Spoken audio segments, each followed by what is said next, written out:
All right, we are back. We're live. Best ball. NFL season's over already on the 10th of July. We never really even started. Who cares about that? We're back to the best sport, the main sport, bringing in best ball Noah. We're going over all of the best sport, the NHL today. I mean, it's Christmas. I can't believe it's here. What were your thoughts? I mean, this morning it felt like Santa might be coming, and then he came. I mean, what were your thoughts?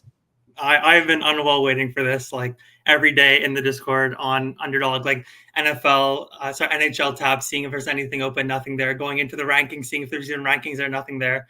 Same thing as you, literally Christmas Day. I've been waiting for this. I've been preparing for trying to dig up some last year data and make some little projections and just look into stuff and thinking there's going to be a big edge when it opens, and clearly there is by ADP. We'll see how fast it gets short up. And right now it's pure mayhem. Problem is, it's not as popular as NFL, so everyone drafting sharp. So when you play the game of chicken, it's kind of tricky because everyone there knows what they're doing. But no, I'm really excited. Like, more than just the edge that's in the game right now, I'm just so excited to be drafting again. Love it. Love seeing the community being excited. And yeah, I really can't wait to get going. Yeah, the 4 p.m. draft I did was 100% red badges as expected. And that certainly gets in the way. But even with 100% red badges, it really didn't hurt that much because it was Cutter, Gauthier getting there to me in the last round. Wow. It just doesn't matter right now. Like you just, and I'm looking at every pick, every team. I'm like, this is a good pick. This is a good team. I'm like, everyone's just, it's going too smoothly. I'm not sure when the other shoe is going to drop. If anyone that's tuning in, or if you watched me and Matt kind of doing our like little prequel, we're kind of going over like Matt's top 12, some of my under the radar selections. I mean, I could not have been more wrong on Joel Eriksson-Ek. I'm like, yeah, he'll start in the hundreds and the 90s. He's 38. I mean, and then you get like Connor Bedard at 138 or whatever he is. And it's like, all right, we said like, we're not going to make too many predictions because we're probably going to look stupid. And we do. And we did. And it's kind of fun and great. So, yeah, I mean, it's definitely exciting to get back. We already have some fans. Jared Fried, I believe that's a comedian. I believe. I'm not sure if you ever heard of him. I'm guessing that's who that is. I went and saw him. Yep, that's him. Yeah, my sister's a big fan, and she came to Buffalo, and we went and see him. So thanks for joining us, Jared. Love your show in Buffalo. I'm sure you're the same person. Yeah, we're excited. I mean, just kind of letting a few people join in. I threw it out a couple Discords. We're getting it out on Twitter. We'll get going here in a second. I don't really have a lot to show yet. Like, I went over some of the Spike Week coverage from Billy Jones, but I'm going to have him on tomorrow, so I'll have him go a lot more in depth. And that's a really good overview and a very basic look at everything. Behind the scenes, Matt's done some work. I have some of it, but I just haven't put it together. It's just going to look like a giant Excel mess right now, so I don't really think that's worth showing. Because like you're kind of saying, we really didn't know if it was going to be today. I thought next week. I thought Monday, maybe over the weekend. I did not think it'd be today. So yeah, puck luck stuff is getting cooked. That's all Jason right now. He's just going nuts. And I've just kind of been doing my own rankings and basing a lot of stuff off like R. So I guess I can show a couple of things from last year, but I don't really know, honestly. I was going to try to figure out getting anything useful, but I don't know. I mean, where do you want to start? You just want to go over a couple of things and jump in a draft, and who really cares? Yeah, I'm curious to see what you have. I mean, yeah, like I think for someone who's coming into this contest who's not, super familiar with the player pool, it's kind of hard to draft right now because the ADPs are really, really wild. Like, if you don't know really kind of what you're doing, even to some degree, it's going to really mess you up. So maybe going through some stuff like that. I mean, it's too much to cover all the names at this point, but if you want to go through any players like that, for sure. I mean, I think one of the hardest parts right now is just organizing all of your thoughts because there's so many at once and you have to make decisions pretty quickly. So I've been very much trying to write things down as I go. And I mean, again, someone asked me, it was Sam Olsen right at the end of the 4 p.m. draft. It was like, what are your thoughts on Tyler Bertuzzi? And I was like, oh my God, he's unranked. Like, he's not even there. You know what I mean? So I'm just like, okay, another one. So write that down because even if you think you have, and I have a lot of players I'm going after, Paterka being, I agree, being the main one. I mean, I was getting him. I got him in like round 16. Then I was like, all right, amazing. People are getting keen on it. Now he's around like 4. Someone took him in round 9 last draft, and it's just like that's all going to happen. And it's so much fun. But really, what I think it is trying to find which players are going to show up that are going to make that big jump. Like we saw last year, there was the main one that comes to mind for me is Lucas Raymond. That was probably the biggest riser immediately. They're going to happen. So right now, like getting that window, trying to figure out those players is ultra important. And that feels like it's all at the wing, luckily, for everyone drafting that like you can survive. So how many drafts have you done so far? Let's start there. I've only done one, which is so unfortunate. Like I was in the office today. It took me longer than expected to get home. Like came home. I have like a sheet that I've been working on for some base projections, and I just wanted to load in like some sort of ranks because I knew the ranks on Underdog weren't good. So literally just been scrambling trying to get those in. And then finally got them done. Like they need a lot of work. Like I'm doing drafting off them now. I know it's not perfect, but it is what it is for now. But I did get one in. And yeah, I think we kind of spoke about it pre-show, but it felt really comfortable, honestly. I think, especially with the ADPs, you know, like I said, there's a lot of edge to be had. Something that I am actually, well, I did in that draft, and I think I'll do at the beginning at least, is that I think later on I'm not going to be maybe pricing up goalies as much. But at the beginning, right now, I want to make sure I get 3 goalies that I feel pretty comfortable are starting. There's a lot of teams right now, maybe not that many, but definitely a good amount of teams that either have tandems or not exactly sure who it's going to be. And I feel pretty confident and comfortable with the ADPs are right now that I'm going to be able to get some late round steals skater-wise. And I just don't want to tank my team because I took Kochekov and then ended up being Anderson, or, you know, we still have months till the season starts. So I'm just trying to make sure I get some goalies in, and I did in that draft. I don't think the goalie ADPs are sharp either. I think Aiden Hill's like 167. I think I got him at like 150, something like that. So if you can do that right now, and I got him as my third, I got Swayman in like the 80s, I think. So that's kind of something I'm looking at right now. But kind of like you, kind of scrambling, didn't think it would drop today, wasn't ready for it to drop today, and just trying to make it work. Yeah, let's actually, I think a better place to start. Let's look at the slow draft I have here. I'm picking 7th. I haven't picked yet. We have then nothing's going to move. We can kind of just sit here and look at some stuff. Sure. You know what? Screw this whole thing. This whole brand garbage. Let's just get out of here. We don't really even need it. Okay. So let's put we'll put puck luck up here. There we go. So 1 through 4 makes sense. No, so we're not even really losing any value on like what already happened. This is the correct 1 through 4 in my opinion. People will argue about Leon at 5 being maybe 4 or 5, but whatever. We don't have to focus on that today because we're really not focused on the top of the board. This is my rankings right now that you're kind of seeing. I moved a few guys around a little bit just where I think things are heading. The Kaprizov, and again, like I talked about this a little bit, it's like Kucherov and Draisaitl are a tier above, I think, the rest. And then it's Kaprizov, Rantanen, and Brady, and maybe you throw in Forsberg. Like, I think he's right there on that edge, like the bottom of that tier, but in that tier. Again, it doesn't matter really to me which order you go in. And then the Chuck Nylander.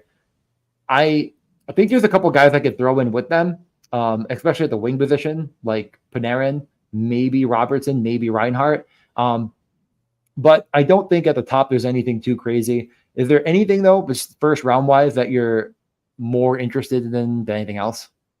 I don't think too much in the first round. I'm just looking at my ranks now versus ADP. Like Kaprizov at 11, I have him higher than that. I'm not sure my exact rank, probably around 7 on him. Yeah, I agree with you on Panarin 22. That's for sure good rise. He's probably going to end up being, I would say, like a 1-2 turn pick, maybe early second round, but especially with his wing designation, I think he'll be there. I mean, Jack Hughes is ADP 51. That will not stay. Another one I saw, Jake Gensel's ADP 42. I think he might get into late second round, maybe depending on how much. It really also depends on market dynamics and how much the wings are going to be getting priced up. So that's something that we'll have to see, you know, as ADP gets more set in stone. Yeah, no, 100%. I mean, honestly, we might just focus on the wingers for now because that is these are going to move around. I mean, Panarin, Marner, Robertson, Reinhart, I think, again, and Gensel. I mean, really, Gensel, I think, is probably the end of like that next tier above really everyone else. Reinhart it's weird because it feels like what could possibly have changed, or, you know, the only thing you're thinking of is like the defensemen are probably worse overall. Maybe.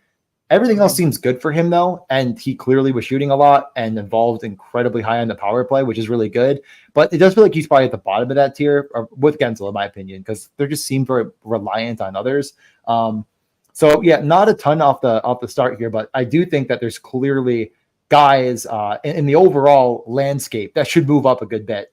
I did move Bedard to 13, but that's not my position for him, as much as I do not want to forget about him when I'm drafting at all. And I know putting him on stream and seeing him at the top of my board the whole time is not helping my case, but whatever. I do as well want to mention, you know, Yossi and Makar are right there in that second round area. That's largely correct. I'm not sure where I have them yet. I've taken one Yossi with one Forsberg. I feel like I am, and this is the phrase I'm going to continue to use is like correlations like chocolate, where it's good to have a little, but if you have too much, you're getting in trouble. But then again, like these defensemen and Yossi and Makar, if they hit their peak, they're bringing along someone with them, and the people they're bringing along with them are all right here. So it's really easy to do and probably correct. Is there anyone in this range that you're likely fading at current ADP? It's kind of hard for me to, let me see. Well, Sidney Crosby at 14, but that's going to change. JT Miller at 15, but that's also going to change. Stamkos probably going to fall too. I mean, Ovechkin at 20, it's going to go down, I assume. Those are probably ones that stand out to me the most. I'd probably say those the most. And then, well, I think just in general, like once we start scrolling down a little bit more, not sure if you want to get there, but there's just a lot of centers like in the middle, you know, in like the 30s and 40s. And I just don't think that's going to stick either. Even the player names like Kadri 43, Zibanejad 44, like that's going to fall. Like you can really say almost anyone at this point. Like the ADPs really aren't what they're going to be pretty soon, I think. No. So yeah, I mean, going through the list there's really plenty that we could talk about in terms of what's going to move. Yeah, and that's the thing about having like such sharp lobbies right now is it does feel kind of like Russian roulette with every pick of is this the person that's going to kill me with Ambadar? Is this the person that's going to kill me? You know, on whatever player you're kind of queuing up. So it's been a lot of fun and it's been very frustrating. But I guess another thing I continue to say, and the new people that join from the NFL space, the one thing that I just always tell people is like, if you don't get your guy with your pick, do not care at all. Like in football, it actually matters a lot. If you drafted Josh Allen, for example, and someone takes, you know, all of your receivers for whatever reason, that matters. But in NHL, if you took Matthews and someone snipes you on Marner, you're probably fine. Like Marner could, you know, in theory, get there with Matthews in the finals and whatever. And like, I guess there is a better angle, but it's not the end of the world. So definitely in this window, I'm even less focused on correlating, which I'm already not that into as a theory. Like I said, definitely don't get overboard because it could cause more issues for you than good. Every team's a little bit different with it. So don't just stick to one example and say, well, Edmonton's like this. Why wouldn't? No, not every team plays like Edmonton. Not every team's going to play. Holy crap. All of a sudden, this is turning into a fast draft here. Yeah, that's while we're at it. There's Kucherov. But yeah, I think it's just really important, especially when new people come in, that this is way more inviting of a drafting sport in general, just because there's a very easy theory to follow. It's proven time and time again to be correct. And you don't have to worry about correlating. You don't have to worry about really anything. I think there's just a couple rules that we're really coming down to. And I can get into them a little bit more.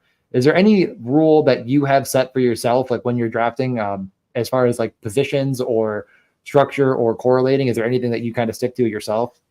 Everything you mentioned about correlating, I fully agree. Like I'm also very like deep in the football streets too, and I definitely understand like there you really need the correlation, especially with the single game, all the money in week 17 kind of stuff. I agree in hockey, it doesn't matter as much, especially it's also only 16 rounds compared to 18. And also in hockey, in round 16, you're getting very quality players. You're getting players that should be producing, and you're not really just swinging for the fences to try to get, like, you know, one touchdown from a player that shouldn't really do anything that year. So I fully agree on the correlation, especially now when there's a lot of ADP movement. I just want to kind of get my guys trying to make good teams.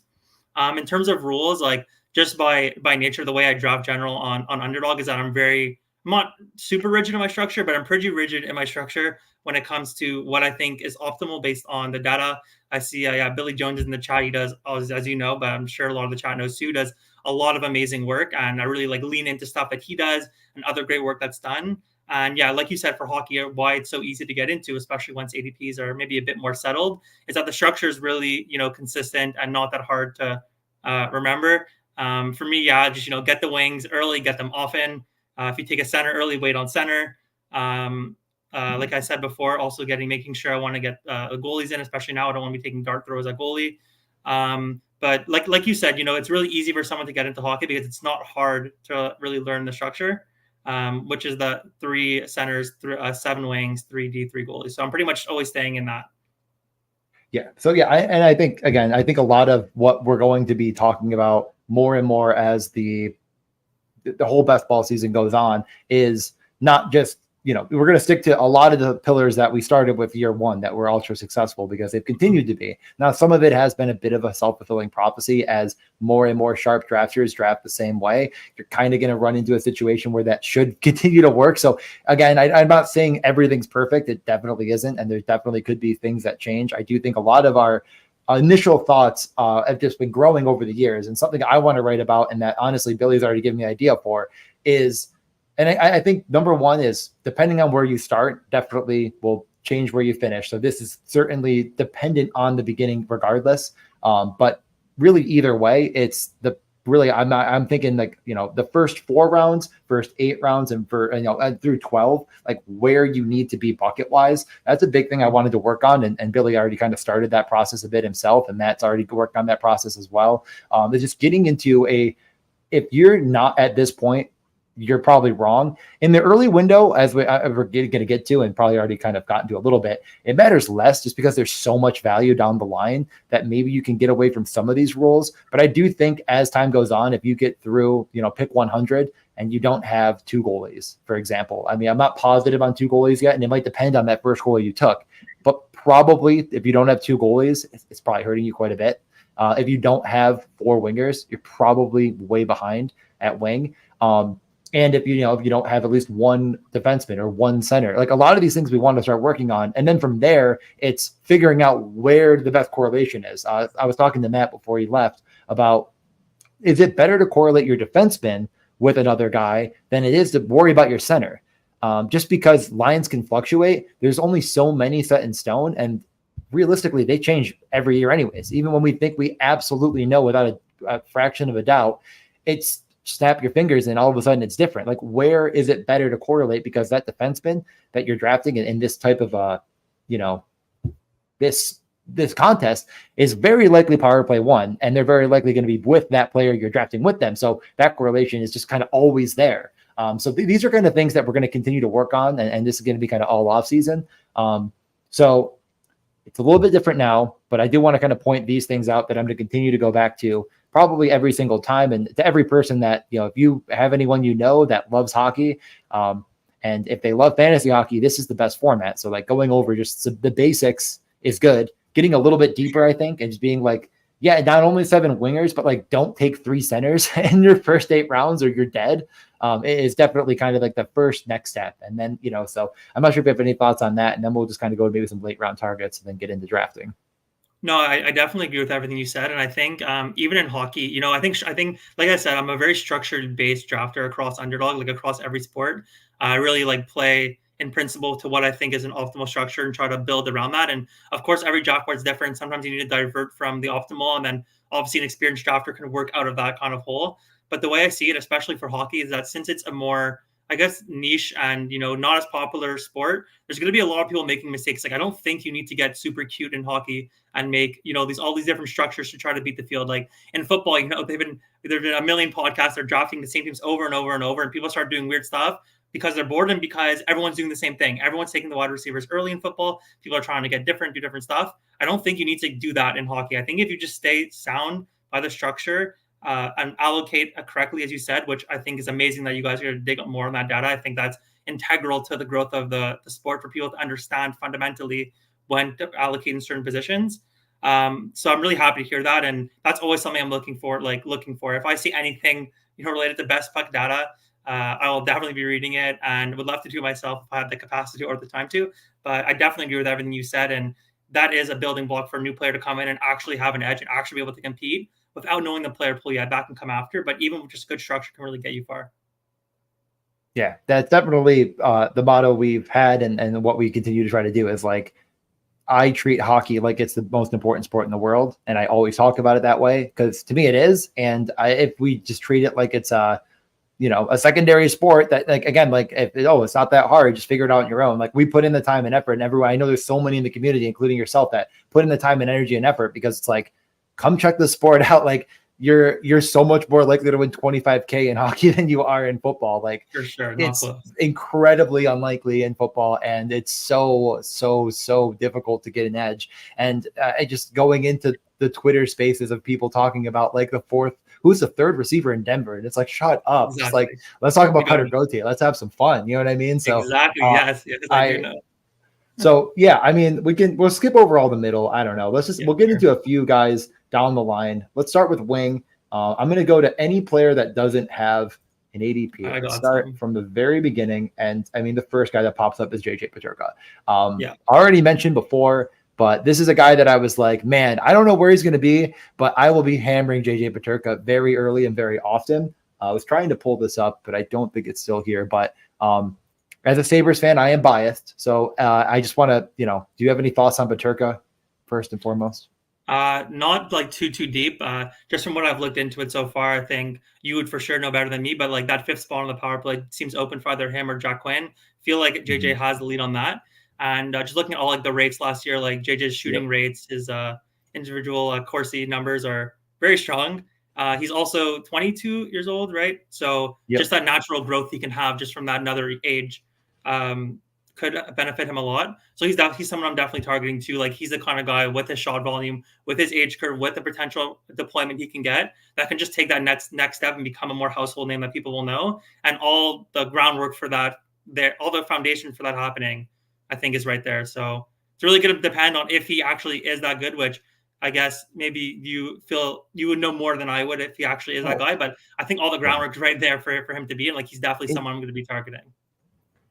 I mean, it's hard to like draw a perfect comparison to him. I don't even really know what it is, but the rates, as I'm kind of showing over the last 20 games of the season, 5.7 shot attempts per game is up in the more elite category. It's not, gonna over the last over 20 game span, it's pretty good. Not gonna, you're not losing your mind over it. But the final 10 games, he was at 7 attempts per game. And I know like 1.3 attempts per game doesn't sound like much, but if you have a 7 type of rate, we just take out Buffalo. We just look at all players over the final 10 games of just the regular season, not the playoffs. I'm going to guess that's right up towards the top 10.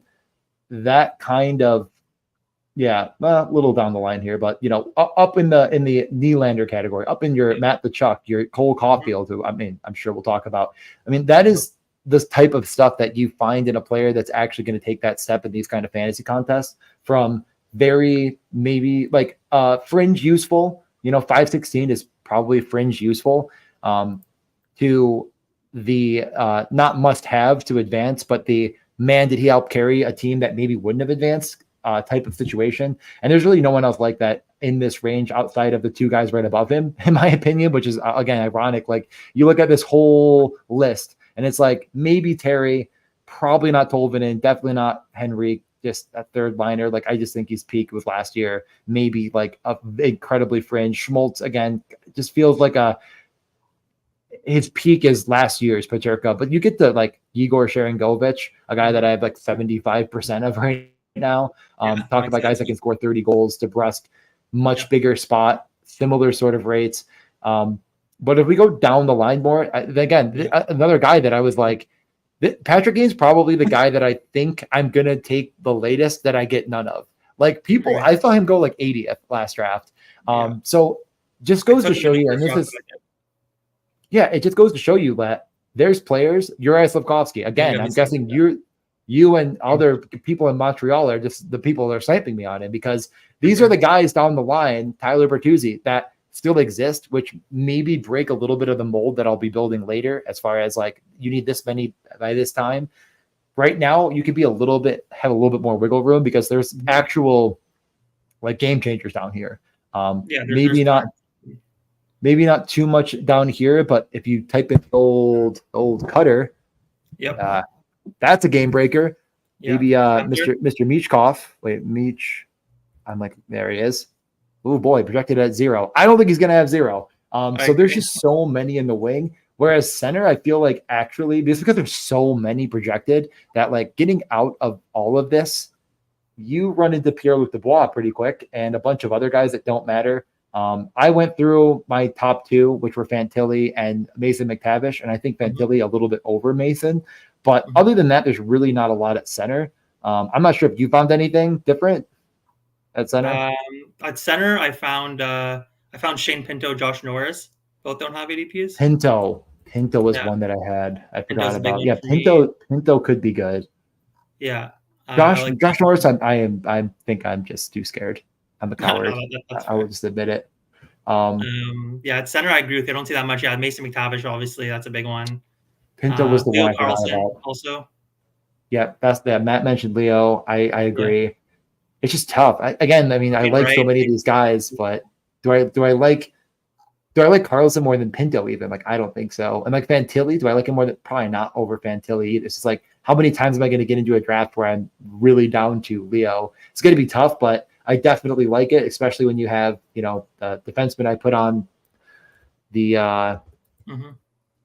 Olin Zellweger, like right there. I mean, this is a guy that I do think has incredible upside next year. And there's a lot of defensemen, honestly. Like you get out of this range and people are picking up on it quickly. Your Montours, your Jake Sandersons. I mean, it just seems Shea Theodore obvious. doesn't have an ADP. Yeah, I did draft him in the first one. Wow. I am worried about him just because I do worry that Hannafin took his role a little too much. Yeah, But I'm I sorry. still will be drafting him, especially at the end. And then, my God, There's on two other Harley. names. Yeah, Harley. I was gonna say Harley and Faber doesn't have an ADP either.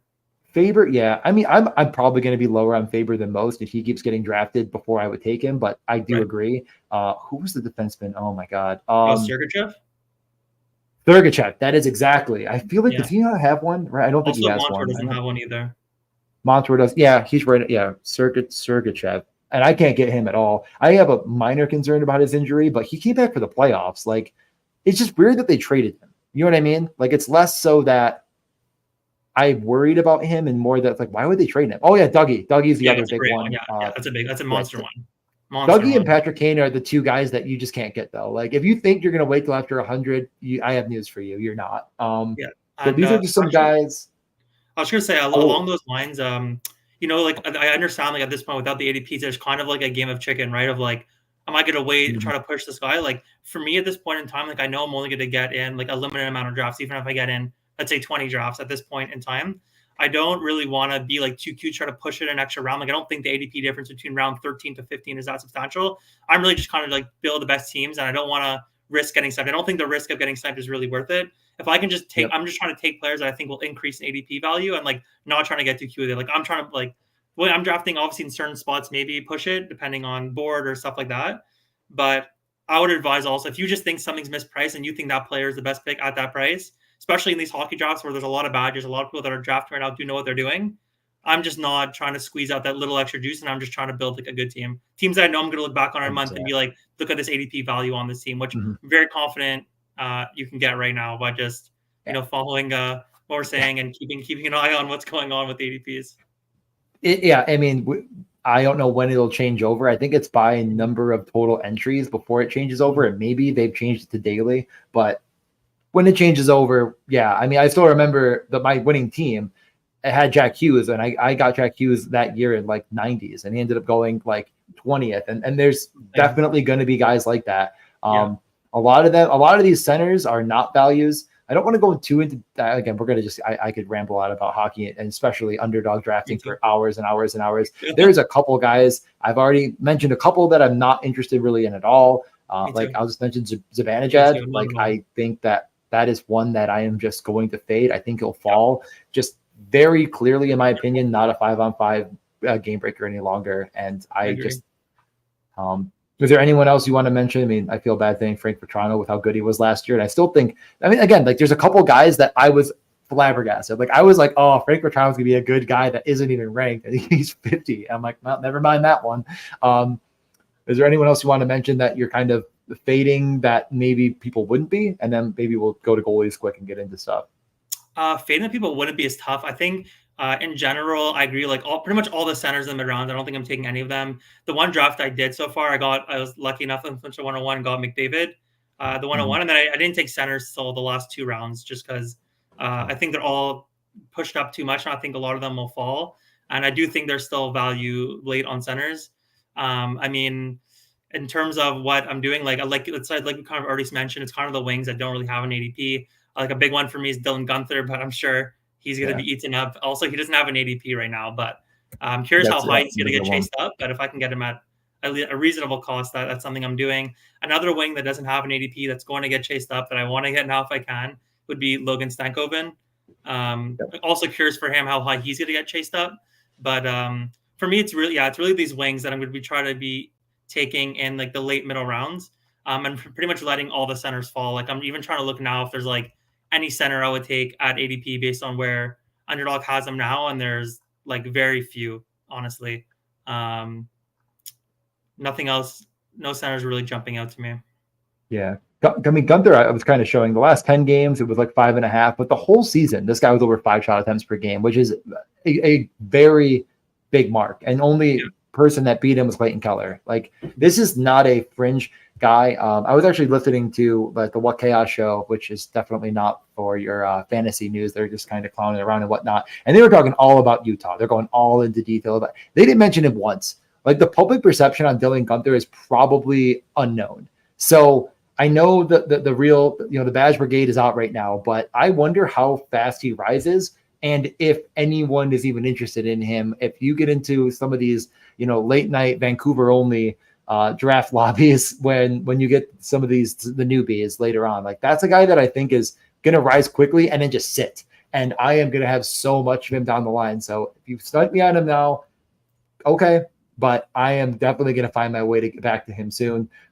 Quickly, goalies. I mean, I already went over the top in a lot of detail, and you can definitely have your own. I think the top 4 is right here. And like maybe I'm still debating Sorokin and Demko. That's the one that I think it's like, do I just say top 5? Maybe. I think that's pretty cemented. There's at least some reason to believe like Ottinger's just a hair outside of it. I think so. I mean, certainly Georgiev is outside of it. We saw the form in 2022 kind of fall apart, and I'm not saying it could come back, and I think he's way better, but I do think that like this is the next category right here. Bobrovsky a bit below it. Skinner I have up there, and then it kind of falls off for me. I think Swayman is right there, but Matt has more reservation than me on Swayman. Like I think I could put Swayman above like a Stuart Skinner and like in maybe there's like in that range after Vasi, after Georgiev, maybe after Bobrovsky, probably at the same time. But he hasn't done it yet for a full season, so it'll be really interesting to see. But people are high on him. Any goalies up top you want to mention, or does that sound pretty much about right? And then we could just talk about some bottom of the barrel. No, I pretty much agree with what you're saying. Like, I think the market has it roughly figured out. I mean, these are just the elite goalies on the good teams. Like, it's not that complicated with these names.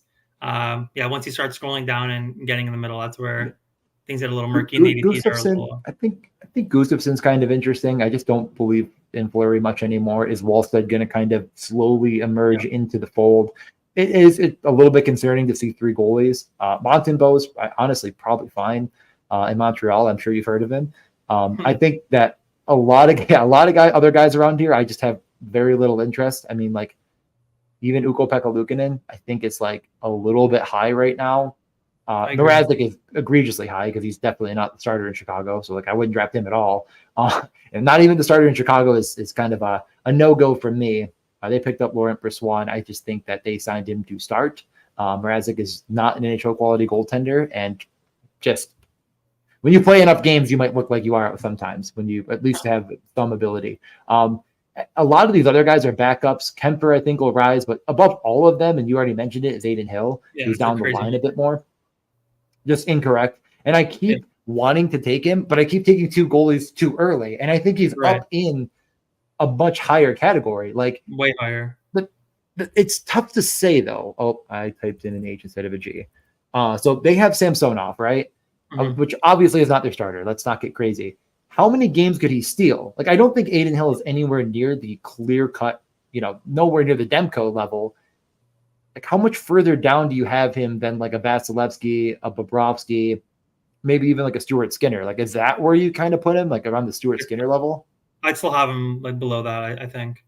Yeah, maybe in the next tier below, but yeah, I wouldn't have him the same tier as Skinner, Vasilevsky, Ottinger for sure. I mean, yeah, it's kind of what I mentioned before, like especially when the ADPs are off, like definitely gonna have to adjust as time goes on. But right now, like I just think getting in elite goalies is really helpful. Like the ones at the top are gonna play a lot of games. You're very certain about their role. You're very confident in their team. And then I think once you get down, there's for sure a lot of good knowledge and good takes to be had about workloads and expected playing time, stuff like that. But I just think at this point in the drafting season, you just don't have to get into that right now. You can just kind of lock up the goals, get to take the falling value. And then maybe, we'll see as time goes on, we have more news about workloads. But, goalies are weird. Workloads change fast. Some emerge and late round picks when you don't expect them to. So it's kind of tough. I'm curious what you think. I know you, start Urson. I think that's a very good pick. I very much agree with you there. He looks to be the starter. I'm also curious what you think about the Seattle goaltending situation, whether you have, I'm forgetting his name, the starter. Joey Decord or Grubauer. Yeah, Decord. Sorry, Decord. Those Wondering are if you have him as the pegged-in starter, or because I know that Seattle is still giving a lot of money to Grubauer, but Decord was really good last year, so I'm not really sure about that one. Curious what you think. I just haven't run into a situation where I've had to take either of them. Right. So I think it's kind of let's just move this. Let's move him here and him here for a second, and let's talk about this bottom four: this Woll, Stolars, Grubauer, Decord situation. It's like, do you want to buy on complete ambiguity, or do you want to buy on probably likely it's going to be Decord? But how confident are you, right? And it's like, I kind of just rather buy on Woll myself. Stolars was really, really good as a backup in Florida, but I'm not going to take that as they got him to start. Like, I know he was like one of the better save percentage, blah, blah, blah. Well, he was in Florida. Like, they made Bobrovsky look like the best goalie in the world. He's not. I mean, I like Bobrovsky, whatever. Like, he's fine. I think I'm sticking with Woll over all four, everyone in this category. And I haven't even had to take Woll yet. And to me, actually, a couple times he's been taken before guys I like more. Like, I like Korchekov more. I think I have Harrison right out the same spot. Like, the workload much higher. I know they have Fedotov, who someone did mention. They have a pretty big contract too. I wonder if that is. I wonder about that contract they gave him. I don't know. I mean, they're going to obviously go with those two. I still think Harrison gets the majority of starts. This is a goalie that saw one NHL start in his career going into next year in Philly. And Fedotov, it didn't go well. I have to imagine Harrison's going to see a massive workload to start the year. And I'm only taking Harrison on teams that I have much better goalie options. Right. So I probably go Korchekov, Harrison as like my more preferable late round goalies. Then Woll, I would still go with Decord over Grubauer. And I think Grubauer is undraftable, to be honest. Then Dostal, Brisebois, then I'm probably not going to take Stolars either until we get any sort of confirmation that he might actually be the starter. And I just haven't run into a situation where I've gotten past Woll. And I haven't even taken Woll. Like, I've taken these two every time. And maybe people just aren't as high on Harrison for whatever reason. Fair enough. But this is a Philly team that missed the playoffs by like 1 point. And they are likely about the same, if not better. And they'll probably be just out of the playoffs again. But with a goalie that might see 55 starts, 60 starts, like, I think that's 55 is probably in the range of outcomes. And like, that's enough for me to think, for sure. Okay. So any thoughts on this sort of ranking here? No, I think what you said is pretty sharp. I'm not like too in the weeds about, the goalie situation, especially ones that are more like a tandem and more close. I guess what I would say is that another like kind of philosophy I have when it comes to best ball, something that like I care about is like not taking zeros in best ball. I really try to avoid not taking zeros, especially in hockey, we only have 16 roster spots instead of 18 in football or even 20 in baseball. So I really don't want to have one of my 16 players not be contributing to me the entire year. And I definitely think if you could find an edge, you do have good info, you do have a good, instinct on who can be leading a tandem, I would take them. But I think for me personally, I'm probably going to be staying away from most of these goalies, try to get the goalies done earlier just to avoid taking that zero. I'm much more confident in my round 16 forward, actually be contributing to my team, having legitimate upside. When these goalies do for sure have legitimate upside too, but like I said, it's more about protecting the floor. I think that's why a lot of people want to chase ceiling, which is obviously important too. But for me, I'm very protective of the floor, especially to, get good advance rates, get your teams into the playoffs. So for me, I'm probably waiting to get more info, but I really do like what you said. I'm going to be definitely using that in my drafts because that's definitely something to short my game would be to know which late round goalies to target. Yeah. I mean, Calgary is the only other team that seems, just because I don't think they're nearly as bad as like the actual bottom like 5. They're bad. Don't get me wrong. And it's like, is Vladar or Wolf? And the fact they went out and got Devin Cooley, like they traded a pick to get a AHL starter quality guy, makes me believe that Wolf will be up. That's interesting as well. Just, I don't know if it's going to be relevant yet, but I think my next guy is actually probably Dustin Wolf.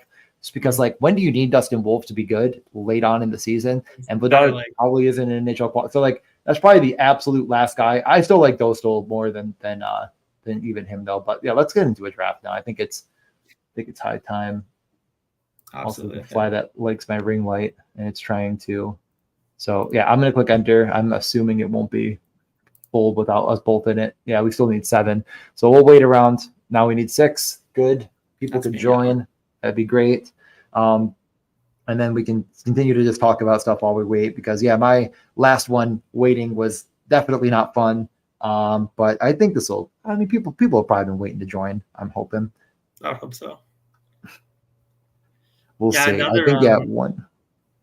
I was going to ask you, going back to the JJ Peterka, how do you weigh him versus Jack Quinn? That's one that I've been wrestling with. I mean, that's the hard.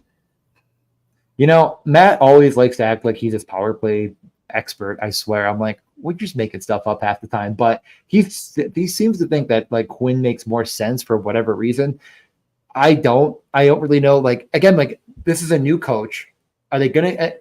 The number one thing I've heard from people that know more than me in the Sabres realm of the situation is that there really was very little game planning and very little structure. And that definitely was the case every night in the first period. They came out completely flat with no real idea, and they got pumped by teams that knew what they were doing. I think the power play also looked that way as well. Now, the one thing we got from Ruff is, oh, my ring light just went out this time. What the hell is going on? Okay, we'll fix it. But the one thing about Ruff is he's already said that he's going to stick to one power play unit. That's going to be big news then. As much as possible. Why is this? Okay, I don't know what's going on with this ring light. I'm just going to unplug it for a minute. I'll be fine in this darkness.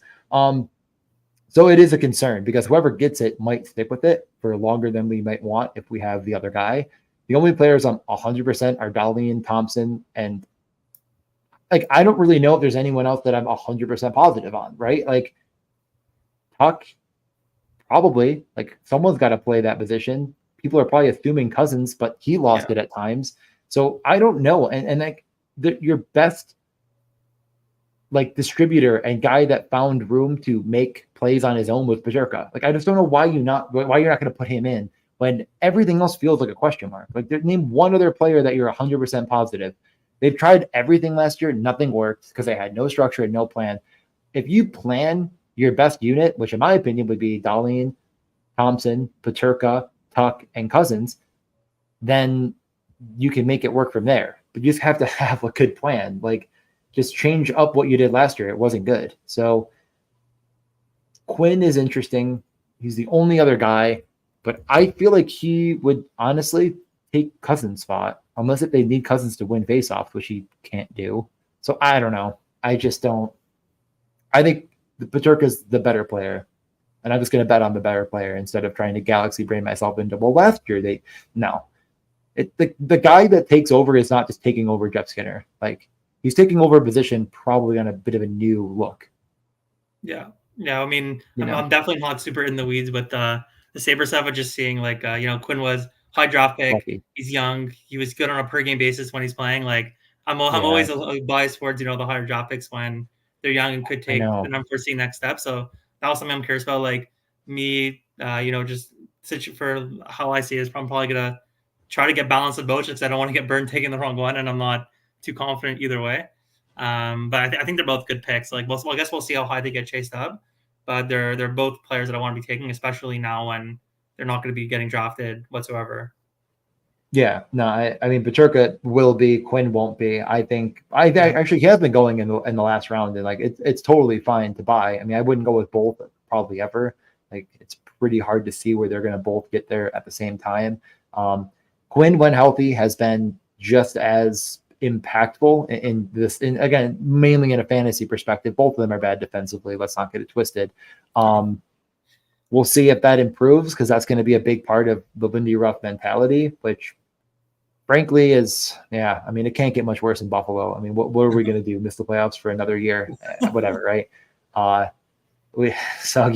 Buffalo is an interesting team. And the other reason why they're interesting is like, it felt like there was a revolving door of second, third line, even really the whole team, really, all 4 lines were a revolving door. Gergens is on the top line, for heaven's sakes, at times. Like, I do think there'll be more structure in what the top 6 and bottom 6 are. It's definitely a know your role and work your role type of team under Lindy Ruff. And that's what we saw in New Jersey. The issue with what we saw in New Jersey, though, was those role players got run. You know, I'm not sure if we're going to see, you know, 14 minutes of Beck Malenstein, but wouldn't be shocked if we did. On the same token, those 14 minutes of Beck Malenstein are going to be a lot of defensive zone draws and a lot of opportunity against other top lines, is my opinion of what they want to do. Will they be able to compete? If they are, then your Jack Quinns and your JJ Peterkas are going to find themselves against a lot of weaker competition where they can exploit an offensive role. So it's a balancing act. I wasn't a fan of the Ruff hire. I don't really know. At this point, I'm just kind of over it. Like, I like Lindy Ruff. I've wanted him to win a cup every step that he's gone after Buffalo. Now he's back in Buffalo. Why am I not just going to root for him again?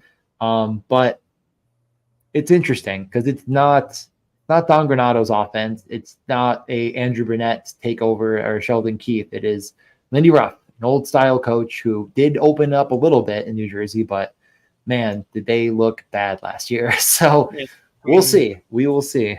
Yeah, I mean, it's an interesting spot. I mean, there's a lot of young up-and-coming players too, so there's definitely room for someone to emerge if someone can, you know, become that quality player. So I'm kind of just trying to take them all, but I agree that, you know, there's definitely a lot in the air. Yeah, I'm happy actually you wrote Montreal. I've been needing to ask you about Slafkovsky. I need to know. I need to know what you think.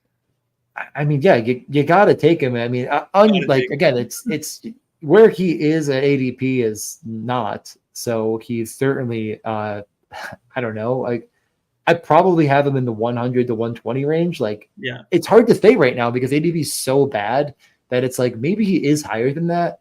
I don't know. It's very weird. I feel like I fell in and out of love with Slafkovsky a lot last year, where I was like, okay, wait, this guy might actually be a really, really good, impactful best puck player. Like, he's obviously good. Like, me and Matt were both guys that were like, we love Slafkovsky. And I think our negative bias right now might just be because how expensive he got in DFS at the end of the year.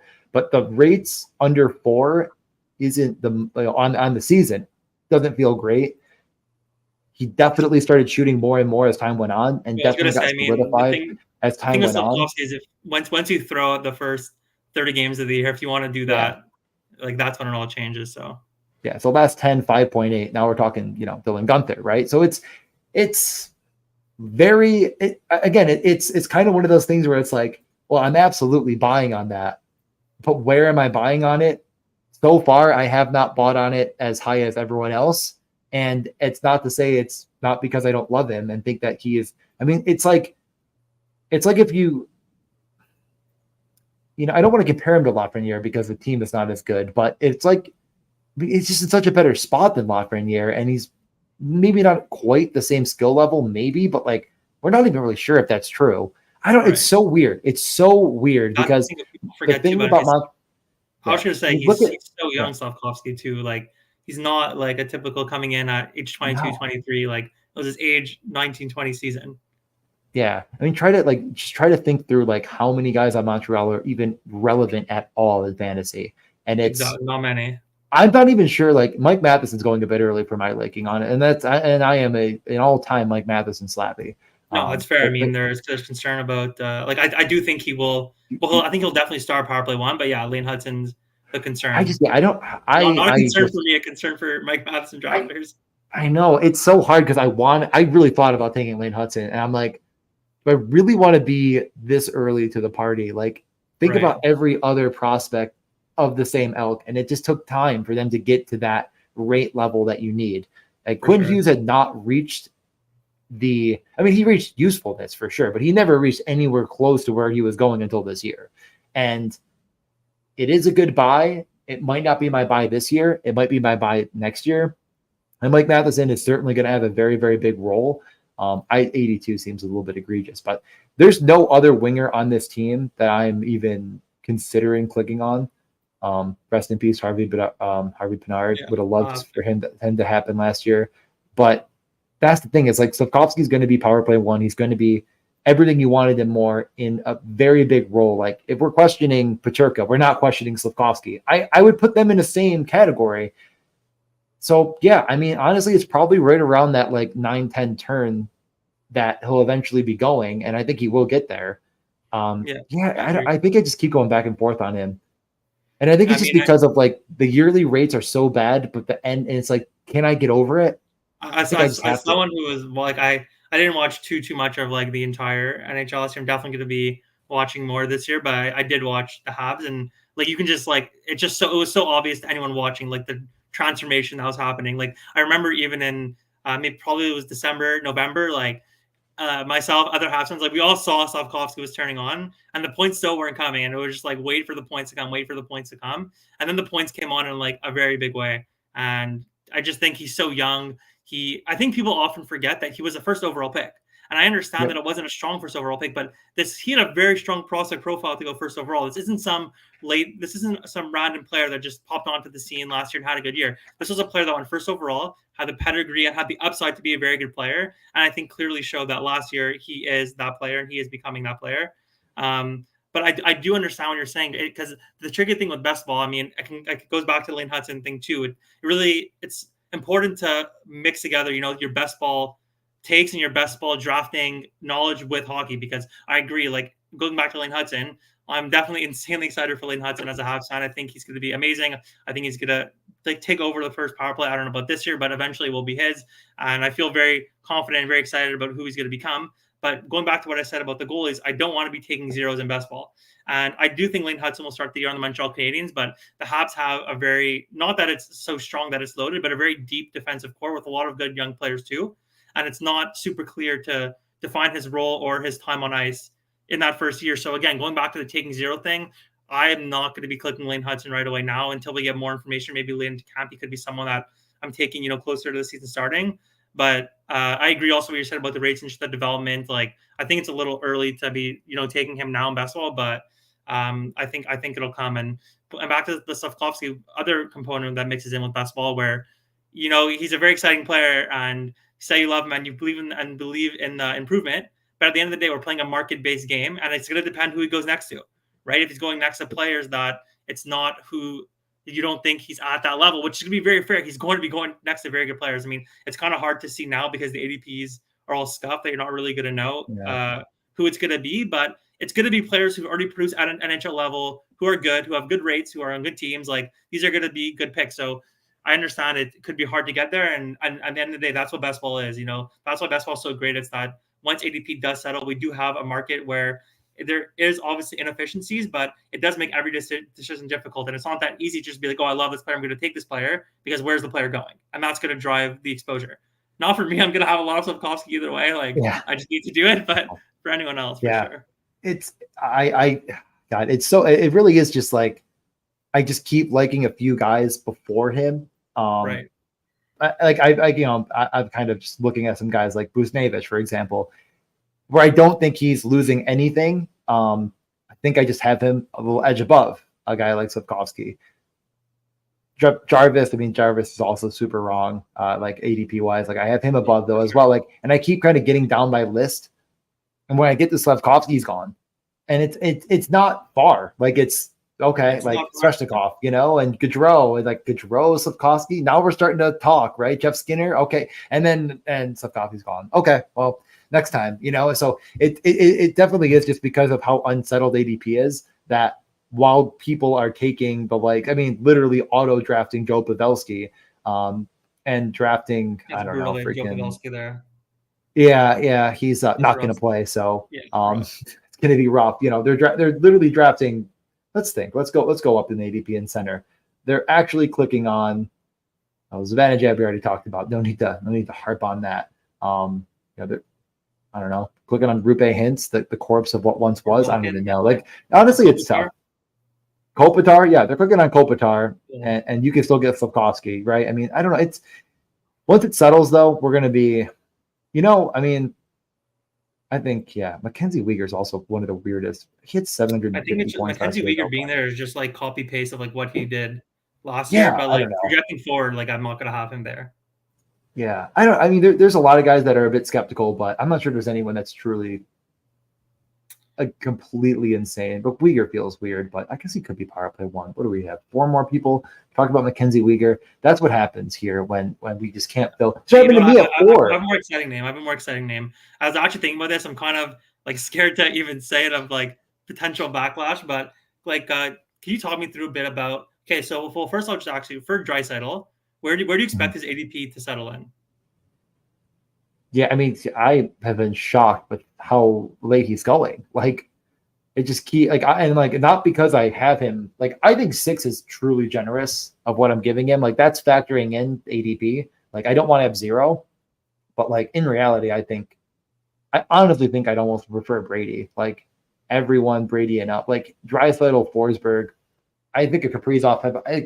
I just don't have a ton of time for Draisaitl, and I just don't think he's going to play with McDavid like at all. Mm-hmm. I mean, that's the problem. So it's interesting for me because I had a lot of Draisaitl bags, especially last year in Best Buck, and even in the daily streets, like always happy to click Draisaitl. Like love Draisaitl's rooting hard for the Oilers in the Cup final. Like really opposite of Draisaitl. Like I'm a big fan, but just going through like the numbers and building my sheet out. Like last year on a point per game basis, he really wasn't in the same tier as all these guys were. He was at like around 9.8 points per game. Like these other top guys are in the 12, 13, 14 range. And then I look deeper and, his rates aren't phenomenal. Like he had a high shooting percentage last year. It was almost at 19%. So that could even go down potentially. And I know he had those 2 monster ceilings, those 2 monster years the year before. But even those years, the highest of those 3 years was 12 fantasy points, which is nothing to scoff at. It's obviously very good. Yep. But considering the fact that he's also a center, like I'm just having a hard time getting to him over, for example, Brady Tkachuk. Like as you said, you have him higher. Like for me, like I comfortably have Brady Tkachuk higher. Like for me, he's been better. He was better last year. The year before that, Draisaitl had his 12-point year. He was better than him. But Brady Tkachuk, is 24, so he can also be improving. He only shot 10% last year. That can go up too. He has the hits. He has the shot rate. He's a wing.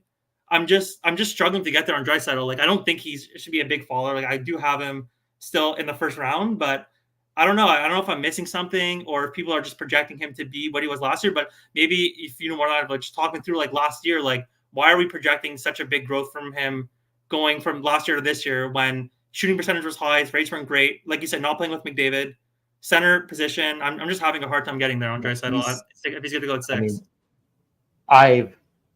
I mean, I've always been low. Matt's obviously the supreme Leon Draisaitl hater of the world, where he's always just been like, this guy actually is bad. I'm not going that far. Like he's good, but what he's good at is not going to translate well in fantasy without McDavid and that power play. Like without McDavid, it gets hurt for the year. Draisaitl is so dead, it's not even funny, and they probably won't even play together at 5-on-5. Like the guy doesn't really carry the puck well. He's a contingency downside. Yeah, I mean, what did he do exceptionally? Passing, fine. Shooting from difficult angles, which is relevant on the power play, not many other times. Like, I don't really know if they picked up players that are going to help in general.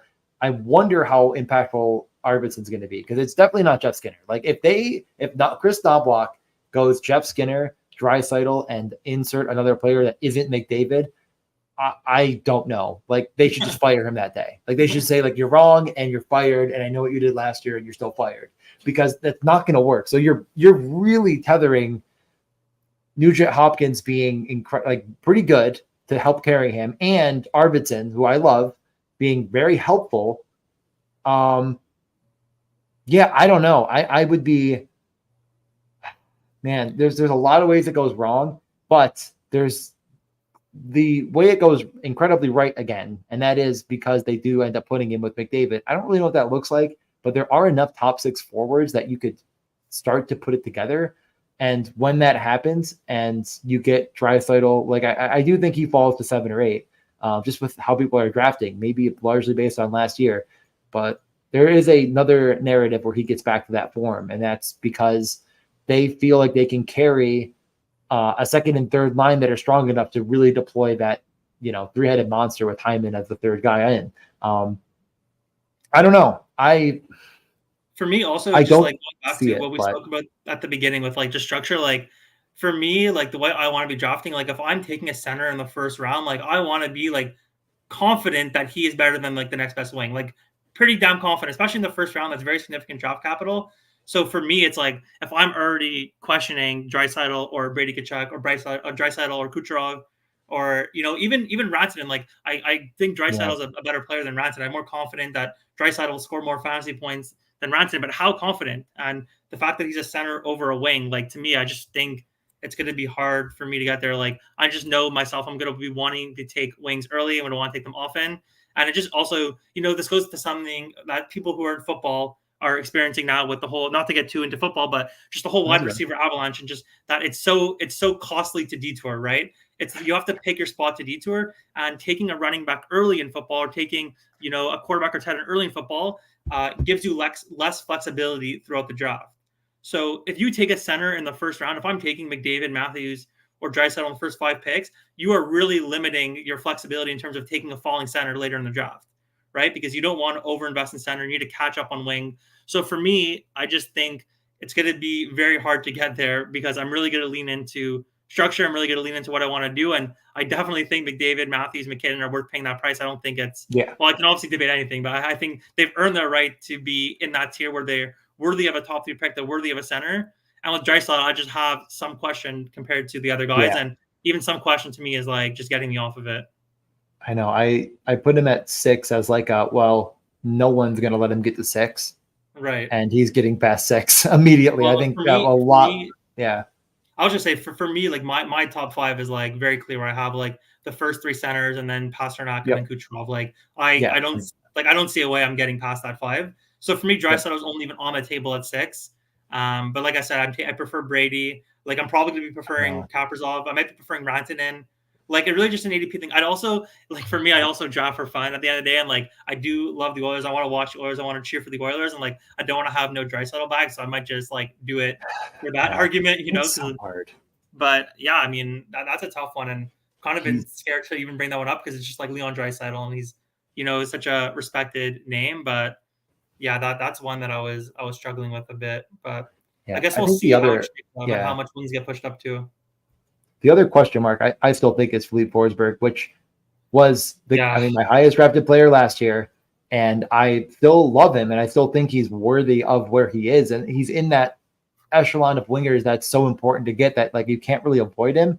But I mean, they basically added 2 other guys that could take some of his lunch, especially on the power play, where I feel like that's the amazing thing about Philippe Forsberg, is that like he got there with what seemingly was a incredibly easy to calculate, like you have to take him away in the power play because he could score from anywhere, right? And just still got there at 5-on-5 in many capacities and on the power play. Like he's that type of player, with Roman Josi, of course, alongside of him. I was when I saw Nashville get like Stamkos and Marchessault, so like not even for like good or bad, I was just like bang my head against the desk. I was just so ready to Philippe Forsberg. Like I was probably going to be taking him probably in the first round. Like I agree with you. Like last year, like you kind of got me into him actually from watching your guys' stuff and looked into him. And then last year he just went nuclear. Like I love his rates, like love his talent. Like, and now like, you'd be better to comment on than I can, but just Nashville bringing in like Stamkos and Marchessault, 2 scores, like, is that going to help him? Is it going to hurt him? Like, I don't even know. I just want to be in on Forsberg. That's what sucks. Like, I just didn't want this complication. I just would have been happy with last year Forsberg, copy paste. Let me fill up on Forsberg. But now it's just tough. But if it does give us a discount on him, like I will be taking that. Like I'm still buying the talent. I'm still buying the rates. At the end of the day, like I still will do it. It's just tougher. It's just tougher now. Yeah, I think the most down bad bet I had for season long was I had Forsberg to win the Central in goals, and just this stupid idiot Nathan McKinnon just had to get 2 more than him. Just had to keep shooting the stupid freaking puck. Just stop shooting. Rantanen is better. Don't 100-1, I believe it was, or 80-1. It was something ridiculous. I got him Forsberg. I mean, he did not have a good previous season. Like, right. He was injured. Everything seemed wrong. And I'm like, if this guy plays a full season, they don't have anyone else that can do what he does. And they said, all right, now we're going to get guys that do exclusively what he does. And I'm like, well, no, that's too far, Trotz. Like, that wasn't what I was saying. Like, I don't know. They made a business decision that I am not going to fully agree with, but that's just because I have no idea who their second center is. And is Right. O'Reilly even a first center? Like, it just kind of Yeah. feels like I don't know what was out there though. I mean, Chandler Stevenson was maybe Not on that the money table and though. then out of it. Like You when can't not Seattle that was money. like, yeah, here's a blank check. I Yeah, don't know. can't do that.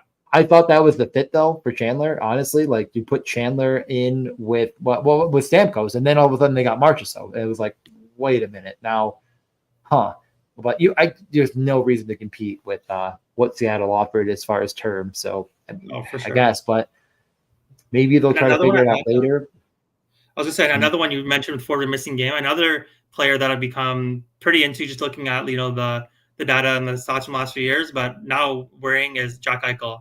How concerned are yep. you with like the games played thing? Because per game basis, monster, like someone I want to Mhm. be taking and on a good team, going to get all the deployment obviously, but just hasn't been playing enough and haven't been following it closely enough to if that's something I should be baking in. Like, do you think it's fair to be projecting him for like 70 plus games this year, or like is that something that we should be Yeah. worrying about?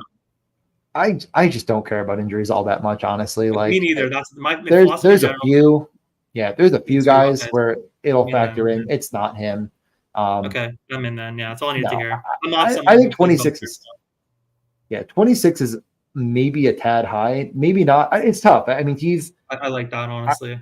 the problem with selecting Jack Eichel right now. It feels like there's enough people that are too afraid to not have a center at that point that they just jump on him.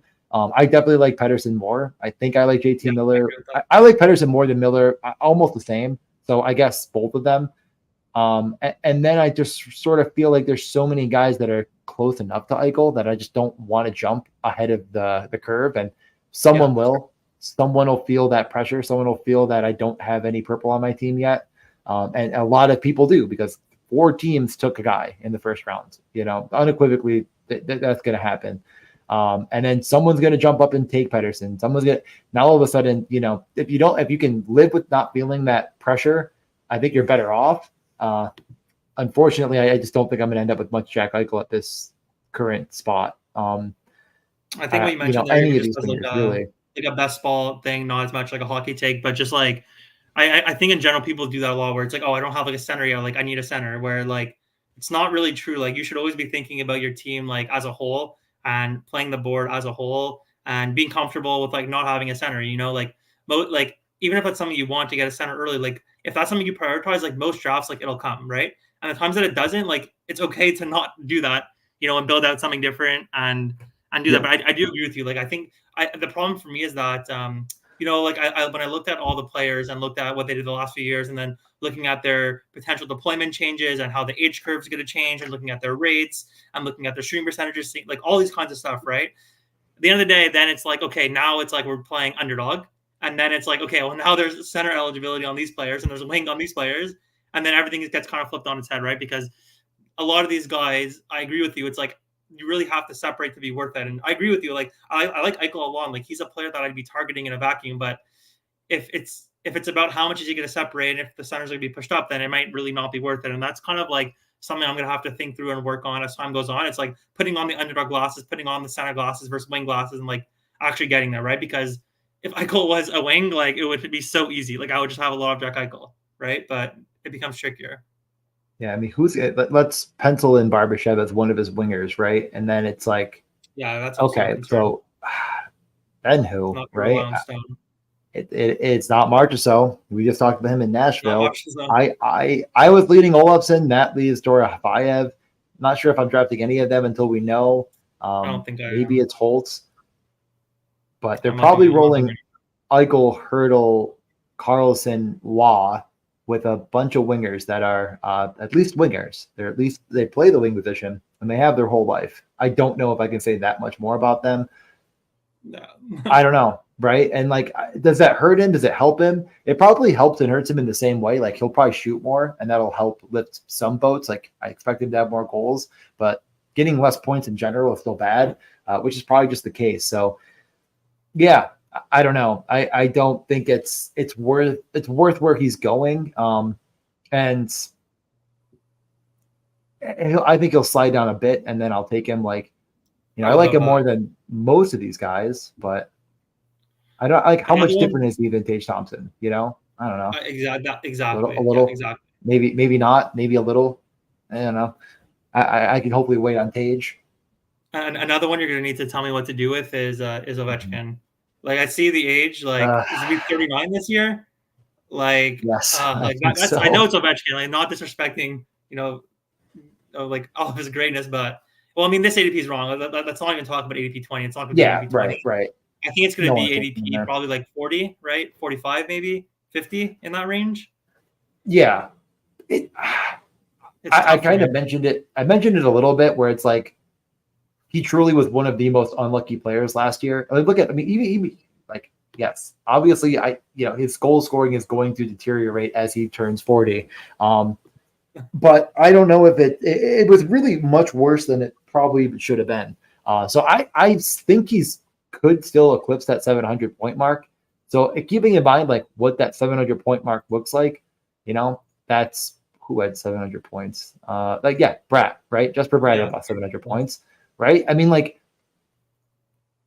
is he Kevin Fiala? I probably about Kevin Fiala. I think Ovechkin could be worth about one Kevin Fiala. So I definitely don't think he's worth a Artemi Panarin. I definitely don't think he's worth a Robertson, a Marner.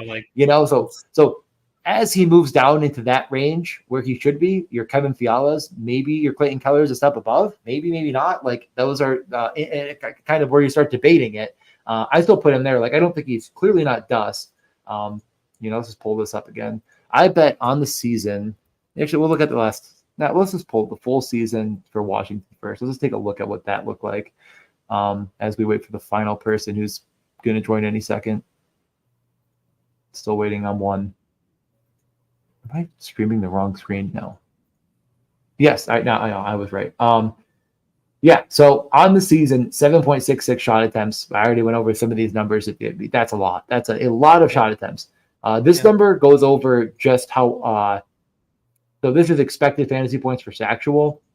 And for a player like Ovechkin, it wouldn't be crazy to see him be a negative in that where he's shooting a lot. But that's basically saying that either A, he's incredibly unlucky, or B, he can't score anymore. Well, that's up to you, I guess, to decide. Is that going to get worse? Because I don't think he's going to stop shooting, and I don't think you're going to stop trying to let him shoot. It's up to you. Like, how much worse could it really be, though? With the Capitals, maybe it's a better situation than it was last year. Like, they are bringing in a lot of new bodies, so that could potentially help too. They gave Nicholas Backstrom one last run. It didn't work. Now they got Pierre-Luc Dubois. We'll see about that. It couldn't get worse than it was. Yeah. Right. I agree. Pretty bad. And I mean, this whole team, like everyone was, I mean, because they really weren't that bad. And they actually had, I think it was one of those things where they go in against the Rangers and it was like, well, there's no way they're going to win, but maybe they'll be better than you think. And it wasn't. Because all of that unluckiness just continued. It's like, why? I don't know, right? Like, it's hard to say why a team could have so many players that are just not performing up to their expectation. I don't know. I mean, there's a lot of different reasons why that happens. For Ovechkin, I think it's a little bit of both, but a lot more of the age. So it shouldn't get better. But if it does, for whatever reason, then man, you're going to look really smart taking him in the 40s. But right now, not now. Not at least we're blessed with the first day. I don't have to think about it for now. And if he's going there, I don't have to think about it whatsoever. So there's enough people that are either auto drafting or don't know what they're doing still, even with how many. That's the thing. It's like, depends if there's people who are getting into hockey or drafting on these hockey drafts who aren't super familiar with hockey and they see like Alex Ovechkin at like 20, they're for sure like, oh yeah, it's a great click. Like I'm getting one of the few players I know at ADP 20. Looks good to me. But also it's just like a natural thing on Underdog where players rise faster than they fall, right? Like if the players will fall, it could take some time for them to fall. So I guess we'll see how long it takes. But I mean, in general, as you should be drafting on Underdog, like it's really all, as I kind of mentioned before, like being price sensitive. So I guess it really depends like where he ends up and I guess how much people are going to be pushing up the wings. But like he's just also someone I just don't really want to be fading. Like Ovechkin is just having a year where like he just has like a high shooting percentage, things are clicking and he's popping off and his hit rates are still good and his rates are amazing. Like it's not someone I don't want to have any of, but it's going to be someone I'm obviously price conscious with. I think it is almost surprising he had 706 Underdog points. Like I agree. That's why it's like I mean, 90 less than Draisaitl. Oh, finally, We're we're in. live. We're in. Oh my God, I'll take the 4. I'll take it. Yeah, 4 is nice. Yeah, four is kind of that, like, you either someone gives you a gift or you just get Pasternak, and that's still a gift. Yeah, Like, that's still a gift. Yeah. Pasternak Yeah, could easily have 1,000 points. No one's Do gonna you do even do you think have twice. Pasternak clearly ahead of Kucherov? Clearly is probably a strong word for it, but I Right. think ahead is correct. Okay, The so rates are to just, rephrase it, yeah. are you in that spot? Would you be balanced, or would you be always taking Pasternak? I guess is a better way of saying it. Are you going to It would mix have in to get Kucherov sometimes to the 4, it would or are have you to just get switching? very out of hand. It would have to get very out of hand, I think, Right. before I make that move. It's it's really hard to assume Kucherov's going to have another 144-point season, and he would need to have 120, 130, I think, to meet where a Pasternak could have much. I mean, the no one shoots like Pasternak, and there's 2 other guys, and they're the 2 guys that go before him that aren't McDavid. So, Exactly. these are the 3 guys that are going to shoot the most pucks on net, almost definitely. Yeah, I mean, okay, Billy Jones is going McKinnon, so he hates Matt Moody. That's fine. But yeah, I would. Yeah, if it gets to a point, I mean, right now in like football, for example, it's like, do I have CD Lamb higher than McCaffrey? No, but I got to like draft 50, and I've had 0 CD Lamb, and I'm Right. like, I'm taking him second every time. Like, once you reach that point of just like getting, if I get 4 so many times, I just can never get 5. And that's the thing about Kucherov, though, that he's not going 5. There we see it again. Yeah. That we just saw it in my draft. I literally had that slow draft going. Like, he is not always going 5. He is, I think, in a lot of drafts, not going to go 5. So I'm I not think for I'm now, not freaking out. I feel like once ADP settles, he will end up at 5, and I think once ADP settles, people are pretty rigid in like early ADP best ball in general. So, I mean, maybe his ADP won't settle 5. Like, I would be pretty happy if it doesn't. But Oh boy, I don't know. I feel like if his ADP does settle at 5, then it's you got probably where people are saved. going to be going. You were rescued from a difficult decision. I honestly, I don't think I would have done it. Like, I have to stay true. I have to stay true to what I was talking about Yeah, before. But it's man, it is crazy to see him going and like consistently 7 or 8. I did not expect it. Which is, again, I put him at 6, thinking, oh, he's going to go 4. So maybe I'll get it, like, a couple times if I'm picking 6, maybe, but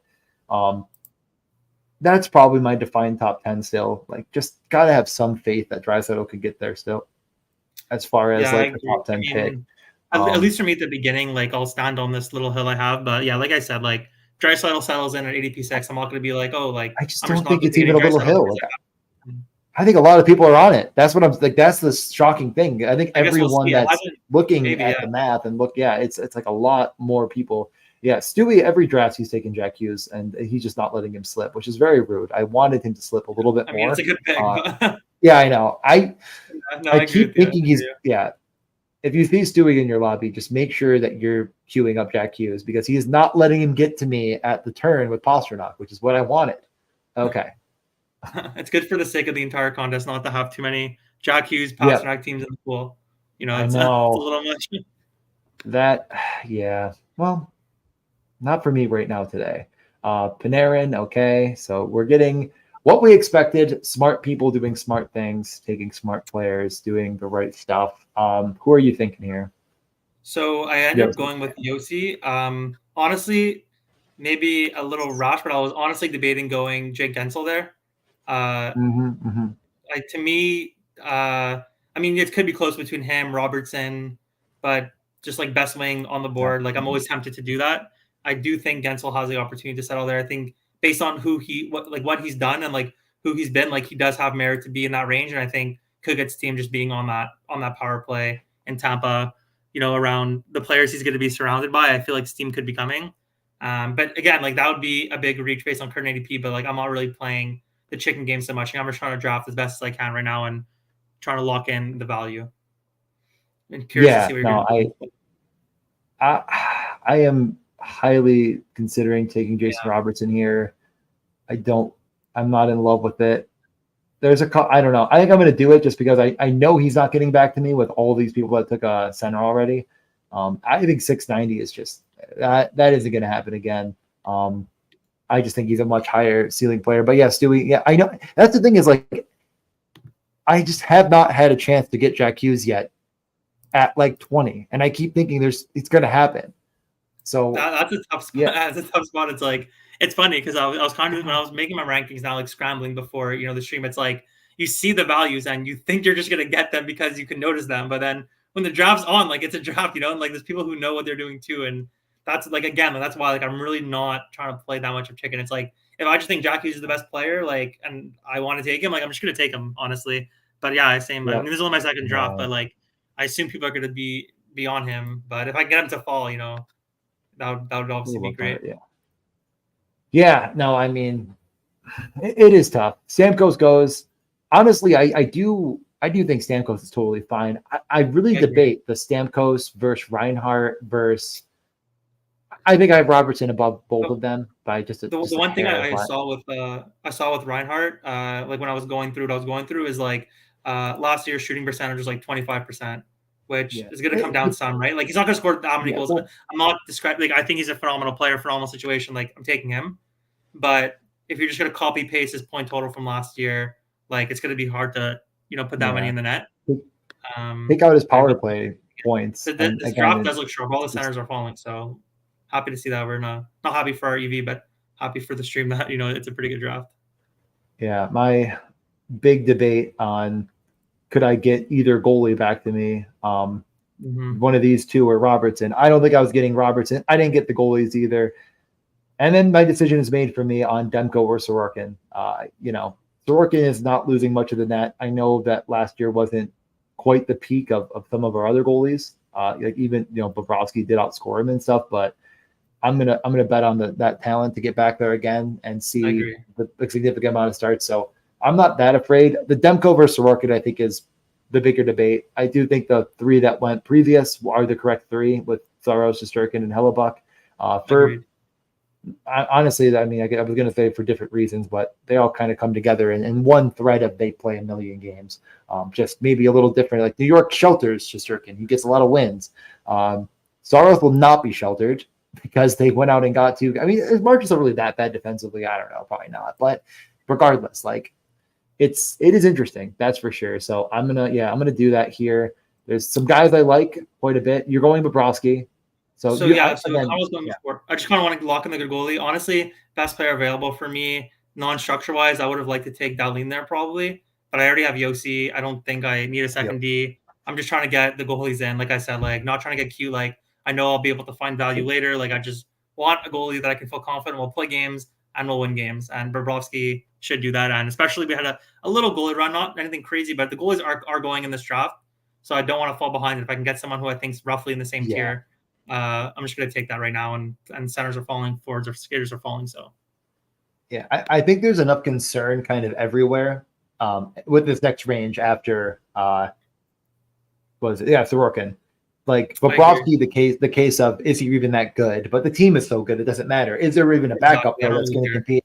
Hard to know. Ottinger, I mean, they went out and got Casey DeSmith to back him up. There's a reason that they went out and got a real backup. That is concerning.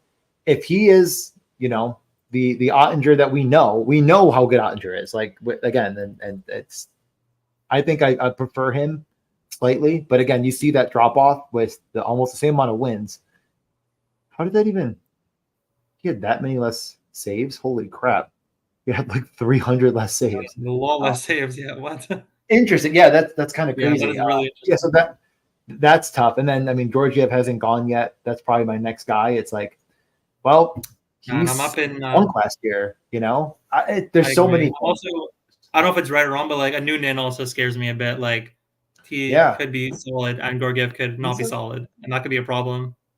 Yeah, I think with like goaltenders, especially prospects, if you say like, well, a Noonan was like a 7th round pick or whatever, well, so was freaking Hendrik Lundqvist. It's like, who cares? It's so hard to project and predict and get to the right. So, especially when they're already showing you that they're like good at the NHL level or at least solid.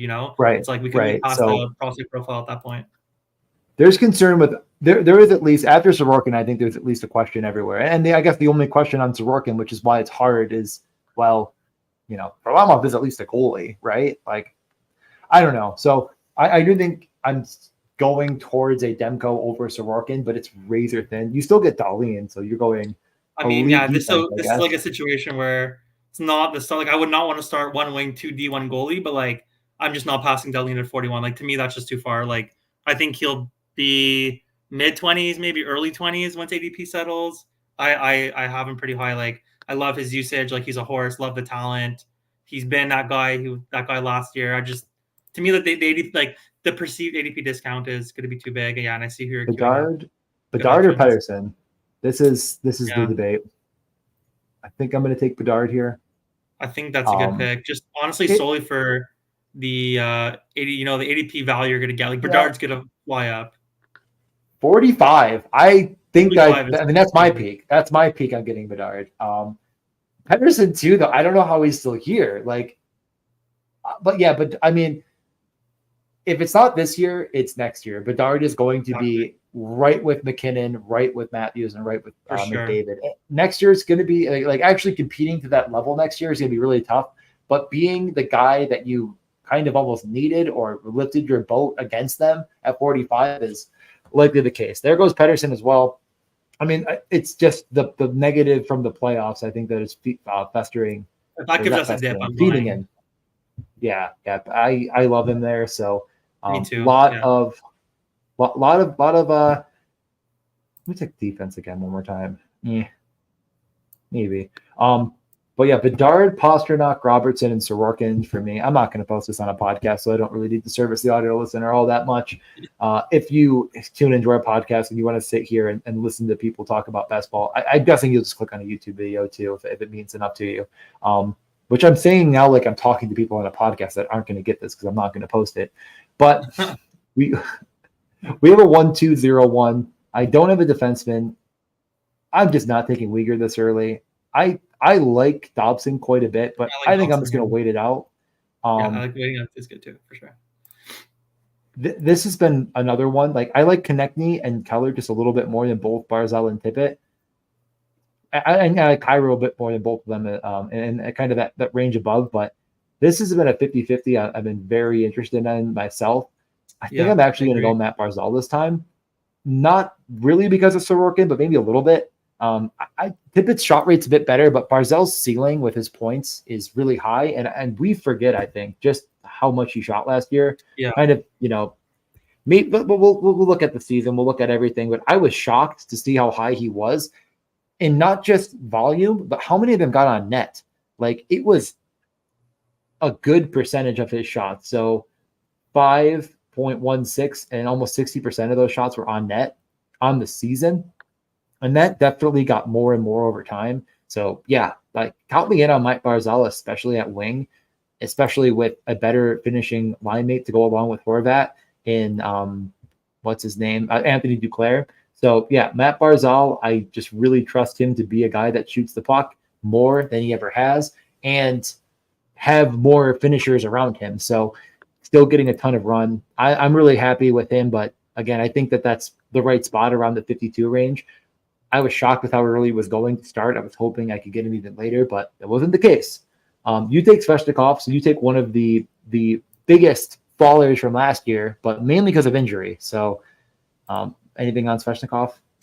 Nothing too deep, but just based on like his per game numbers last few years, I think he's right at this tier. And also, like I think for who he has been on a per game level, he's valid and very in line with the guys that are going now. Plus the fact that he's 24 and could take another step forward, maybe one full healthy season can help him get there. I think this could just be the year where, there's a lot of change in Carolina this year. Maybe this is the year he just takes that next step forward. That's something I like to think about, especially when I'm taking players that are younger, like great prospect, 24 years old. He's going to get all the usage, puts together a healthy season. I think can get there for sure. And yeah, maybe I could have waited because of the ADP thing, but like I said before, like I just want to get guys that especially that I'm already behind on wing. I just want to lock in someone that I feel good about. I just want to smash there for me. I'm not like loving that pick, but I just think it's fine for what my structure needed. Yeah. I mean, I think he's in that boldly Tippett conversation for sure, and where he is going is way too far down the line. I have Boldy is another one that I just keep forgetting about, and the reason I keep forgetting about it is because guys like I thought GA about are that just one. going to jump on him every freaking time. These Yeah, I Minnesota mean, fans are and relentless. I was doing Tippett, Fetch, or Boldy there for sure. Those were the three. Here, I have a pretty easy pick to me. I think, yeah, I'm just gonna take Timo Meyer here. I need a Yeah, wing. Wings are short, drying up. I think he's also debatably in that tier. Uh, honestly, I feel like there's some FUD around Meyer. Like he has kind of been falling off the last few years, but still was pretty solid last year. Like good rates, good usage. Jack Hughes will hopefully be healthy. Need wings. That was pretty much that one. yeah, I'm fine with him there for sure. There goes DeBrincat. I mean, I'm a lot of the guys I wanted all went right in a row, which does seem to happen. I was praying Dobson would get back to me. It didn't seem like that Thompson was be ever a going to happen. slam dunk to me Um, if that was did that not happened. happen. Both the goalies I wanted, I believe that I would have taken up Georgiev, Markstrom, Swayman, all go. I think I'm just going to queue up Linus Ullmark for a moment here. I do think he's a bit of has a step above everyone else. I already have my center. I don't really need to rush the defense, in my opinion.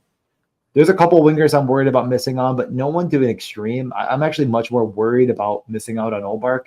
Um, Everyone has one goalie in between. So I think I'm just going to grab him here. Just make sure I lock up two elite goalies, and then I can wait the rest of the time. That's how I build. Pick 69, very nice. Gonna grab Linus Ullmark. So yeah, GA is fading to Brinkett.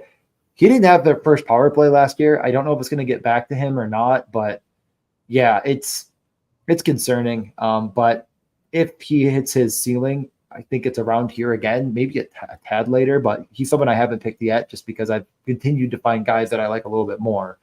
Um, any thoughts on, I guess, DeBrincat or Olmark or the goalies right now that exist? Ullmark, I think was definitely a good pick there. I mean, kind of what I was saying before, like just getting goalies who have good roles, especially at this point in the draft. Like, I think that's just a good pick. Like I said, there's value to be had later. Like Ullmark clearly was Yeah, very good on the Bruins. I think there is some, question or concern yeah, what it's going to look like playing for Ottawa instead of Boston. But regardless, like I expect the games played to be there. He still has shown that he's a good goalie, so I think that was a good pick. Like I definitely would have debated him there too. DeBrincat also for me, not someone that like I have like a personal bias towards that I really love, but like based on what I was looking at, I think this is around his range. Like there could be some regression. He's good rates. I think it's a fine pick here for wing. Honestly, not someone I'm targeting, but someone that if he fell into my lap, I'd be happy to take. yeah. I don't want to start queuing up too many guys because I'm worried. I have like two or three guys in mind that I think I'm gonna be jumping on here. One that I'm definitely gonna grab if they're still here, and then if they go at this last pick, I'm gonna pivot. Let's see if I need to pivot. I believe this is Joey, and I mean, I just can't let him snipe me. I can't do it. He takes Talbot. Okay. I don't think I they think have I'm Talbot. taking, yeah. I think I'm going Seth Jarvis here, Nice. Yep. getting another winger, but I mean, this is a guy that definitely started to get to that clip we're looking for, started to hit more block shots. He was really good defensively, He's also actually. Um, he's so young. He's 22. he's so young. So much room for growth. I really like that pick. I Yeah, I like him quite a bit. I think just Speaking of, everyone that's left, it's just a little bit above everyone by just enough. I think that I'm just going to have to bite on it, even though I don't have a defenseman yet, which does make me nervous. There's a lot of defensemen I still like quite a bit. And there's a couple centers like Larkin is honestly a guy that I feel like, if fully healthy, is really interesting to buy on. But you're buying on, Larkin at fully healthy. What about Barkov fully? I mean, there's so many centers still that I'm just like, God, I don't really want to jump to the podium after taking Bedard already. So yeah, this draft's been really interesting. You go with Jari though. Let's get back to your team for a second here. yeah, I mean, nothing sexy there. Just going back to what I was saying before, I just want to lock in my goalies. I'm not too worried about ADP and value. I think I'll be able to find some picks later. And I only had Bobrovsky, so definitely looking to get my netminder set. I don't want to be taking a zero goalie, like I said. I'm curious. I don't know what his ADP would settle at. Maybe around there. I don't know. What do you think about Jari's ADP? Where he would settle? I mean, Nedeljkovic is at least a backup. Yeah, Really, I mean, again, like if buying on Pittsburgh isn't, you're not making that big of a buy at 80. You're basically exactly. saying they're not horrific because that's really the only way. I don't think Jari's that bad. Like, is there anything that makes you believe that Cam Talbot's better than like Tristan Jarry, for example? Is there anything that makes you think Huso versus? It's like this is sort of a game where you're just buying on the peak with either of them. And UPL, for example. I mean, Devin Levi is much more of a prospect than either of those guys are at their peak. So you're just in that range right now where you're buying on. You got to buy on someone, and I think getting a second goalie here that's likely to get a good enough run is worth it. A lot of interesting picks, though. Honestly, like Tage Thompson, I forgot about, and I was going to take him, and then I was like, I just can't overlook Jarvis. That was the guy that I was debating between. Dougie Hamilton was the third guy, actually. He goes right now, right before you. I mean, there's just so many guys that I'm just like, but again, the question isn't, is Seth Jarvis as good as Tage Thompson? No, he's not. It's that next level of wing I'm not going to get into when I don't need to yet for my fourth. I need to get one more guy in that tier I have, so I'm grabbing him there. And there's still guys like Tim Stutzel who you just took that in reality, while Tage was disappointing, so was Stutzel, but both of them are super young and you can definitely get back to Stutzel also sneaky, 22 years old, like didn't have a center yet. I think probably best player on my board, or at least debatable. I'm not going to get in the weeds, but close to best player available. And I also have Brady Tkachuk too. So positional needs, stock, best player available. For me, that was a pretty easy one. Last year, that was an incredibly expensive stack. And this year, it's just a bit cheaper. I am up next. I'm still defenseman-less. Doesn't make me feel good inside, but I'm not panicking yet. I'm definitely not going goalie right now. It's pretty thin anyways, but just I have two guys that I'm very confident in getting a ton of starts. I can buy on later. I don't hate the idea of getting another center. Like I'm actually really hopeful that Bedard is just useful later in the year. I probably want to supplement a little bit early on. But I think there was one guy. I'm going to cue Hagel because I think Hagel is still really interesting, that upside that he has. I think I'm just going to go with Hagel here and wait for the next pick. I mean, this guy is just an absolute monster at 5-on-5. And if he somehow does find himself in that first power play, or, he's one injury away from being an incredibly big fantasy producer. And then they get 93. That's as far as he's going to get normally. He's probably going to move up even a little bit more just because, again, these 5-on-5 numbers are pretty unmatched. So I wonder, again, like you go out and you get a guy like Gensel. A lot of people are just assuming, and I am assuming as well, that is to put him with Point and Kucherov. But if they decide that they're putting Gensel with Cirelli and someone else and Hagel's on that top line, that 600 points is going to be a joking matter. He's going to have 750 points, and we're going to all be sitting here like, ooh, we missed. Jeff Skinner goes next, a guy that I think is going to move into that 100-ish range, especially over time, especially as we find out more information. Billy Jones is going to go with Connor Ingram. Matt was surprised that Ingram was going before, what's his name? Vejmelka? Yeah, Vejmelka. I think it's probably Ingram to start. No, I think Ingram. To me, it's Ingram. Oh boy, there he goes. Darn it all. Yeah, I think it's definitely Ingram. For two on my drafts getting Slavkovsky so far. I'm telling you, it's harder than you think. I just don't think he's top 100 yet. Ranks right now. Again, like Lafreniere, McCann, Slavkovsky, like I don't know. It's so hard. It's like two guys kind of showed it for more than half a season. It really is. It's harder. It's harder than I'd like it to be. This might be where I take the bite. And I've been just taking the bite over and over again on Erik Karlsson, who is still really good. And I'm not that afraid to take him here. I have some ideas on some centers I still want. I'm going to grab Erik Karlsson at pick 100. I think that's about where we should be going. And I agree. Last year, I was going to say last year shot 5%. Like his rates are still pretty good. Like that's going to come up. That's coming up for sure. That is the exact what I was going to basically get to. Is like the rates were fantastic. The light's overheating. I've realized why it's going out. The cord keeps overheating here. So I'm going to actually plug in the other one. Hold on.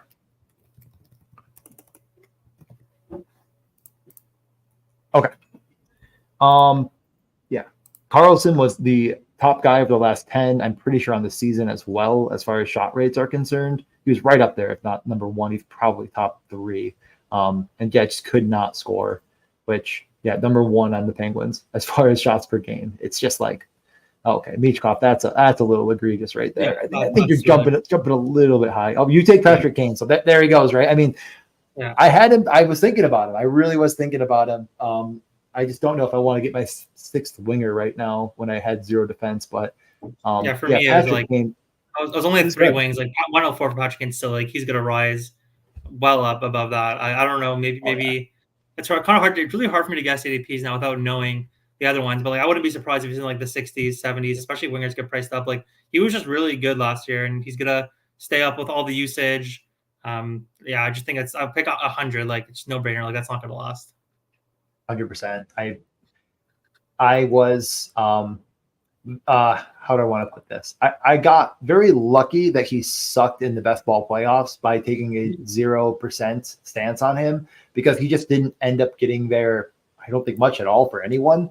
And definitely not in the playoffs. I think he missed time, maybe. I'm trying to remember what even happened, but like he did not end up helping you in the playoffs at all. I took a 0% on him, and I took a 0% on Wheeler, and I kind of got lucky on one of them, and the other one, I think everyone got lucky that they just got to forget about Blake Wheeler and drafting him entirely. But, we're not going to be right on everything. And again, I talked about it a little bit. Like, if you're right on 33% Philippe Forsberg, you can be wrong on other things. But if I was right on Forsberg and I wasn't an idiot about Panarin, man, I could have really been swimming. Well, you go Gunther here. Okay, so I'm not getting Dylan Gunther this draft. That's unfortunate. Yeah, I mean, I was 0 for 1 on my first one, and I'm not gonna miss him a second time. I think I'm curious where he's gonna end up, but like or at least right now I'm comfortable clicking on 113. Like I think he's the kind of guy that could get steamed. Like we kind of spoke about him a bit before, but like you don't need to do that much projecting with Dylan Gunther. Like last year, if he just did what he did last year over a full season, like it's pretty good on that pick. And I do expect progression. Obviously, young player, going to get more usage, going to get more comfortable. Yeah, I'm happy with that. I'm curious to see where his ADP ends up, but at least for now, wanted to share. I mean, I'm trying to live a little too a bit, Yeah. Happy to have that one. All right. Well, Werenski goes. That was one guy I was keeping an eye on. Werenski at 16, he's a smash, big smash. I mean, I like Kadri maybe even slightly more than Horvat, but like I just feel like I'm wrong if I don't take Horvat with Barzal. I mean, I have Sorokin. That doesn't. I have goalies just are completely out of my. Whatever. It does not really matter. But just I might as well buy on both of these two guys. Like these two guys, like Duclair isn't even 100% on their line, but these two are sticking together and on the power play and everything else. So I'm just going to buy on that here. I'm pretty 50-50 on both of them. I think Horvat could be a little bit better than he was last year, and he was pretty solid. The rates were good.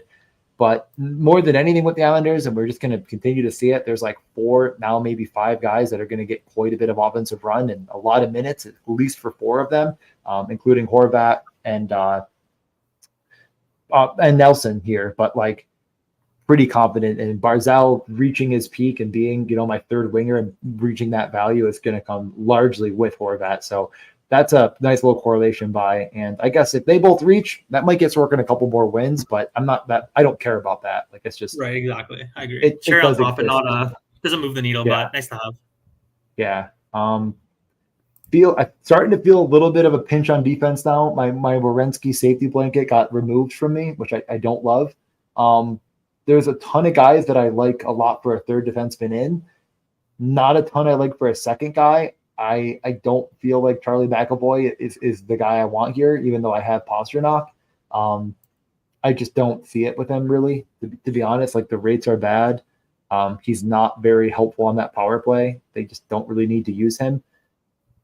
I guess the best thing he's going for him is that he plays like 25 minutes a game almost. Yeah, he hits and he plays minutes, but he's not that good. Yeah, so I really feel like I'm pretty wide open to anything here. I'm not gonna take a center right now. Let me take a peek at wing. Honestly, is there anyone that I'm? Yeah, let's do it. Let's take JJ. Let's just get him. Yeah, it was coming. Let's go get our man. I mean, it was now the next pick, and I don't know if he's gonna get back to me. Let's get our 6th winger. I'm not gonna overthink it. I'm grabbing my guy. You got one of your guys. I gotta get one of mine. Love it.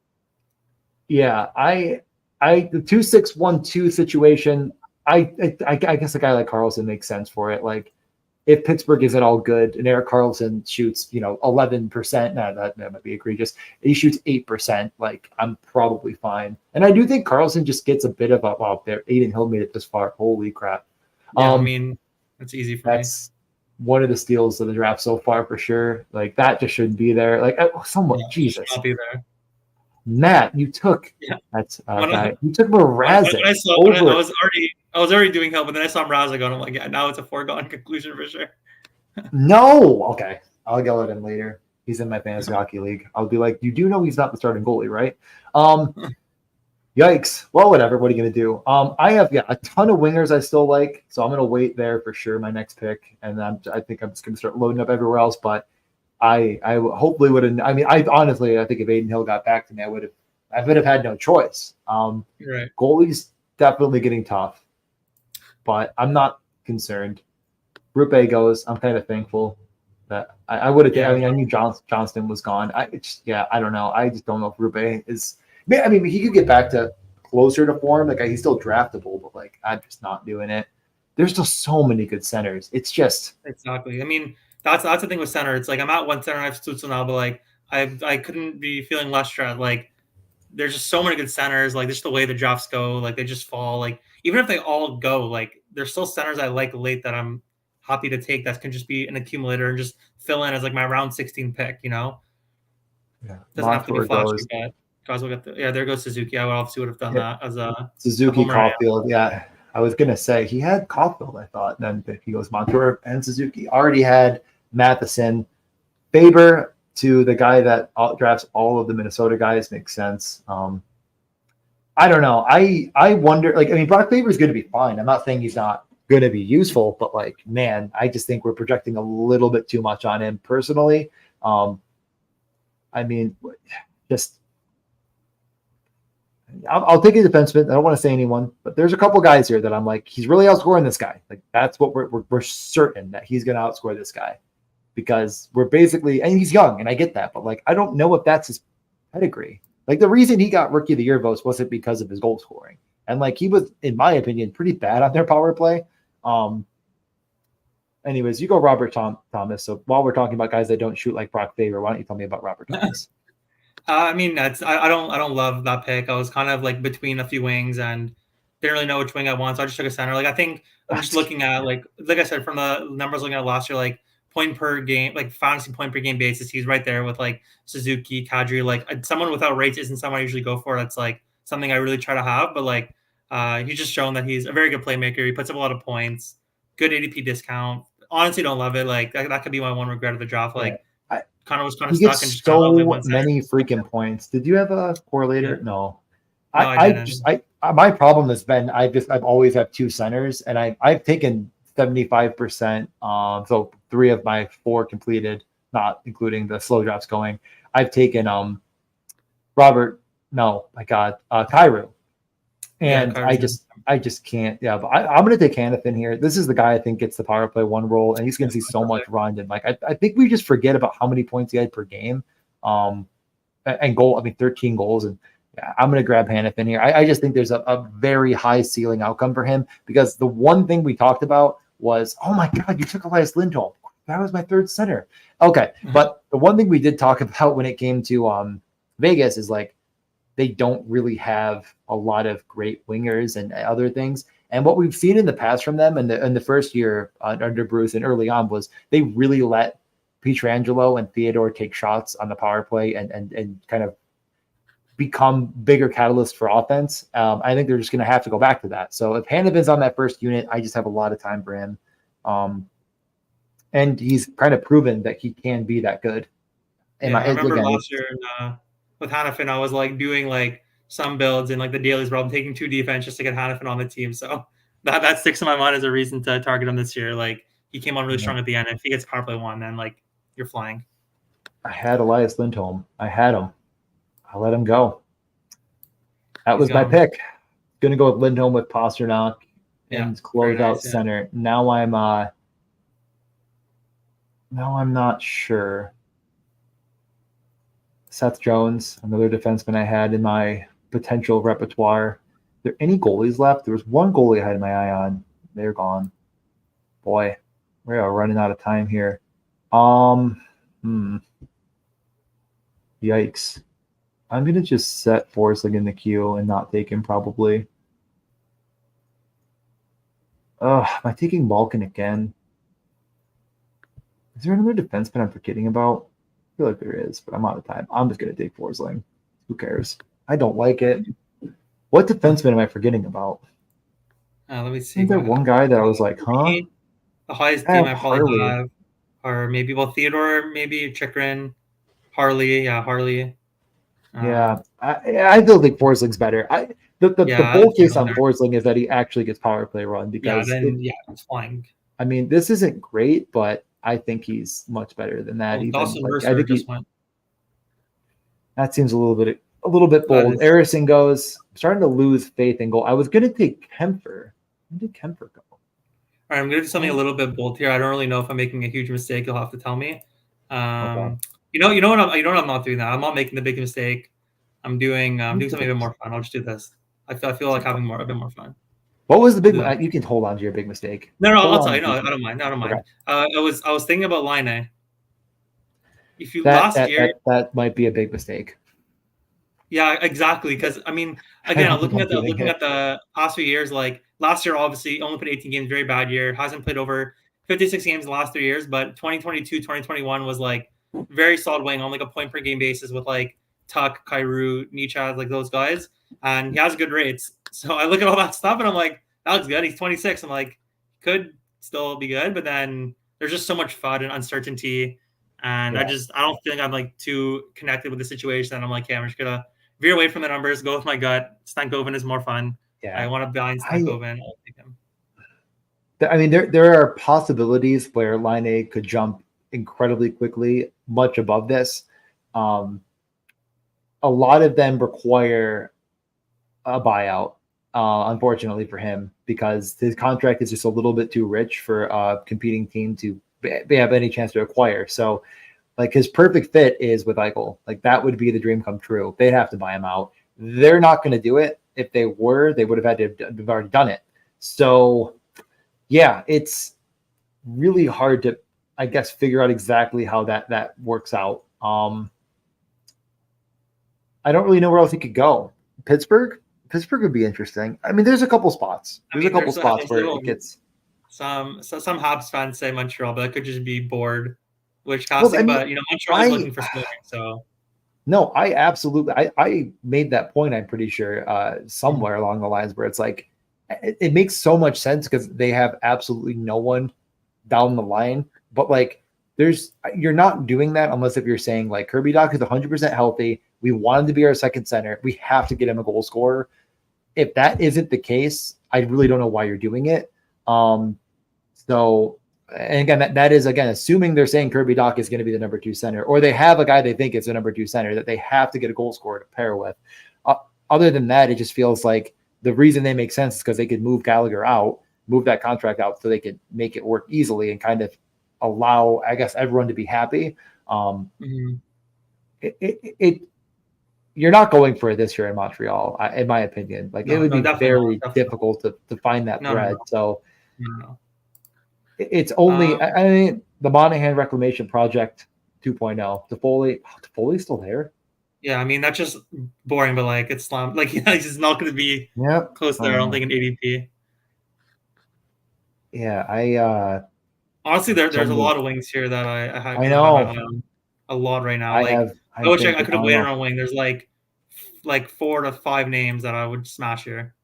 But I honestly think I'm just taking Malkin. I hate that I keep doing it. I just keep doing it though. I get to round 14 and Malkin's still on the board, and I'm just like, once again, here I am taking Evgeny Malkin. Oh God, you know what? I'm going to take Korchekov first. I want my third goalie. I just saw Wool go, and I'm going to be scared if someone takes.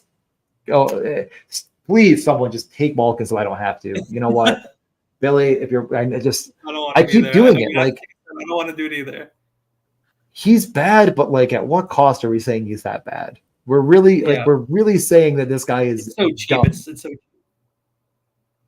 Oh boy, I mean, Cousins. I could swing it over to Cousins and say that he plays with Peterka, which could definitely happen. And again, I think that power play could exist, or else I'm really dumpster diving at center, which we went over, is doable, but I don't know. It's tough. It's interesting because this draft feels like the centers are short and wingers are abundant, which is interesting. Yeah, Like I feel like Arvidsson there's a lot more finally. wingers here that I'd be happy to take. Yeah, yeah. I mean, I think that's I'm gonna just take I can't. I don't think I could let Malkin get away from me at this point. I guess I should. I have a contingency plan in motion if he does. All right, it's Vizmelka. I mean, again, Matt is still thinking. I get it. Like Vizmelka's younger. He looked amazing. Connor Ingram just stole the net. You got to be joking. Okay, well there goes Malkin. 4 center build garbage. Okay, we're just gonna take we're gonna Q Cutter. What was the other guy? Michkov is gone. One more winger that I was thinking about. I got 11 seconds if I can figure that out. I don't think I'm gonna figure it out in time. Oh no. Tyler Bertuzzi this time. We're gonna do the Bertuzzi Bedard. That's what we're gonna do. Okay. Now that we're both, there's another wing that kind of interested in to take late. We didn't speak about Fabian Zetterlund. Yeah, I've seen him go. I wouldn't be surprised. I kind of like that. Like he was pretty solid last year. They're just getting better. Yeah. He'll have the usage. Yeah. Well, and also another wing just to shout out that should have gone right now is Velarde. I can't do it though. Velarde, yeah, I know. I had a Kyle Connor build now. I was like, I'm going to take Velarde, and I was right around here. He goes. Like I want to take 8 wings so I could take Velarde, but like I won't. I mean, I think you have to take a center. You could afford not taking another defenseman, probably. But I'm doing a very boring center pick here. Oh, like probably wrong even, but I'm just gonna do it. Maybe I'll take a defense. I'm gonna do this. This is more fun. I'll do that first. I think Harley will rise. I have Stankoven.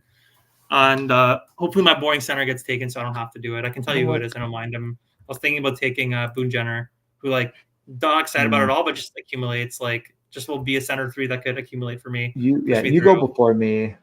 I mean, I think I know. I'm not dying for Boone Jenner. You go before me. I'm not taking Boone Jenner. Yeah, you go before me. I don't want to take Boone Jenner. Yeah, I'm just gonna keep looking through center though. I absolutely have to take another center. Boone Jenner is at least. It makes sense. I get why you do it.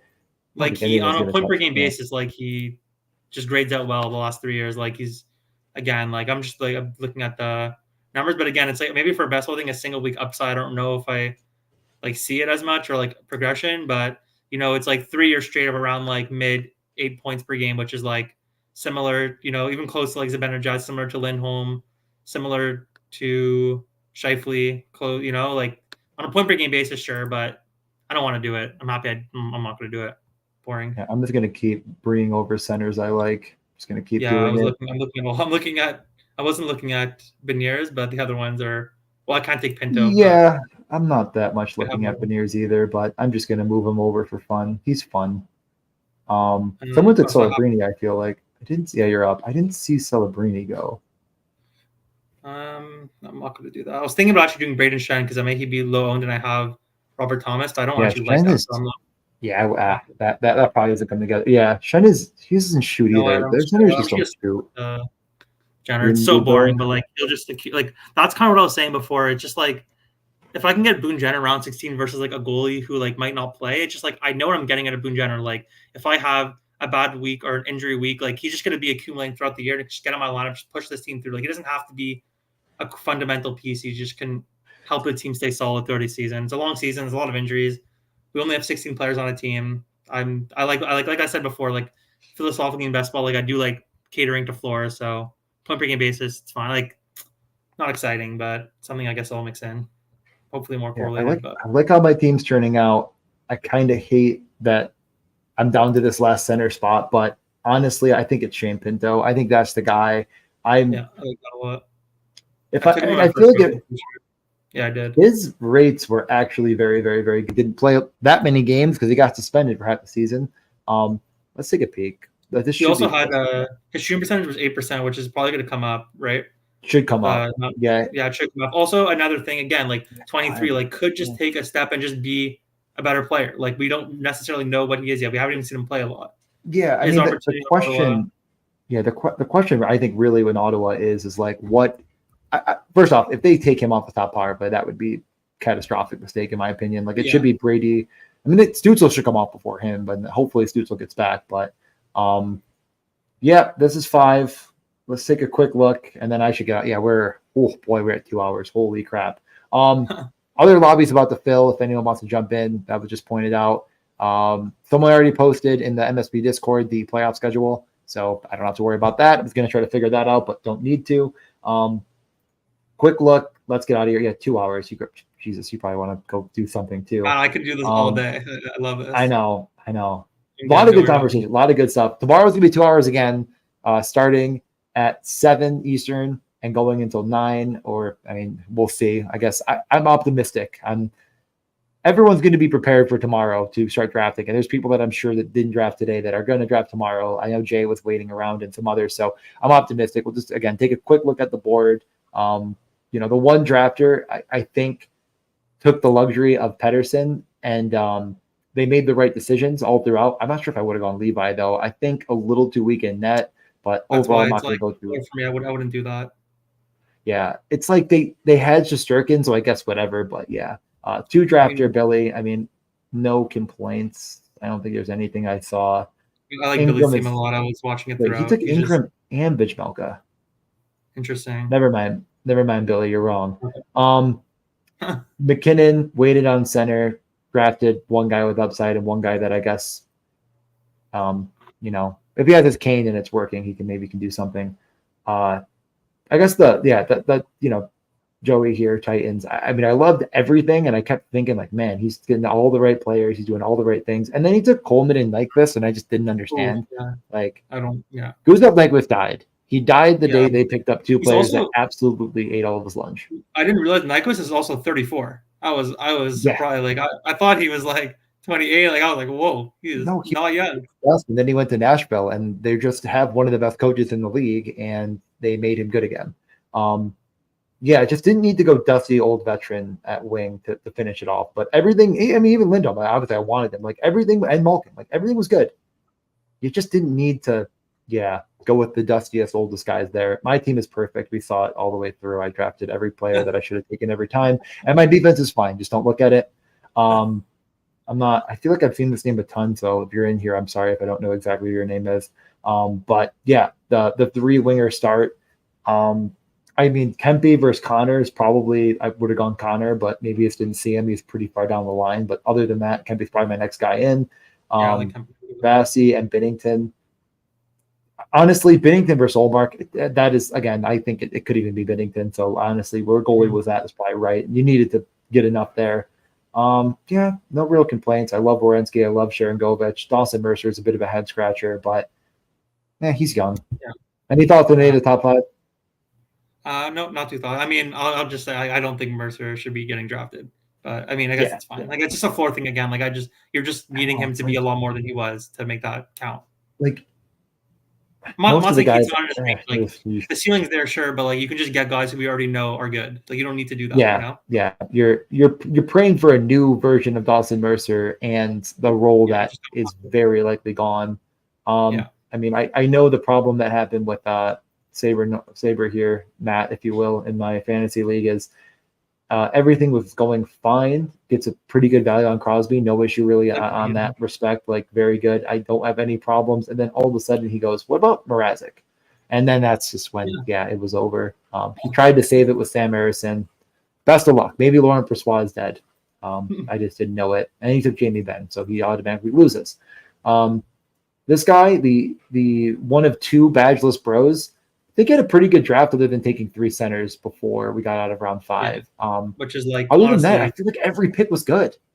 I don't love, but maybe it's, I don't love Besser 66. I think it's fine, but I don't know. To me, I don't love that, but it's not. It's just a small thing. I mean, I like the team. It's just the allocation's a bit of a problem, but the player takeaway. You took as advantage at when you should have taken a goalie because you just got probably at least 1 backup, if not 2, if not 3. Yeah, that's true. You're really trying to thread a needle. Like this could have been Swayman. Yeah, I agree. Just it's a miss, but it was close. A really good, like a lot of good players and a lot of good spots. I'm never taking advantage at anywhere close to that. Your team that I'll concede the floor. No, yeah, I was pretty happy with how things went. Like, obviously, I don't think I'm ever going to start a draft with two defense, one wing, and a goalie after 4 rounds. But that's just the way it goes sometimes. Like, I just didn't want to pass on the Dillian value, so I ended up taking it.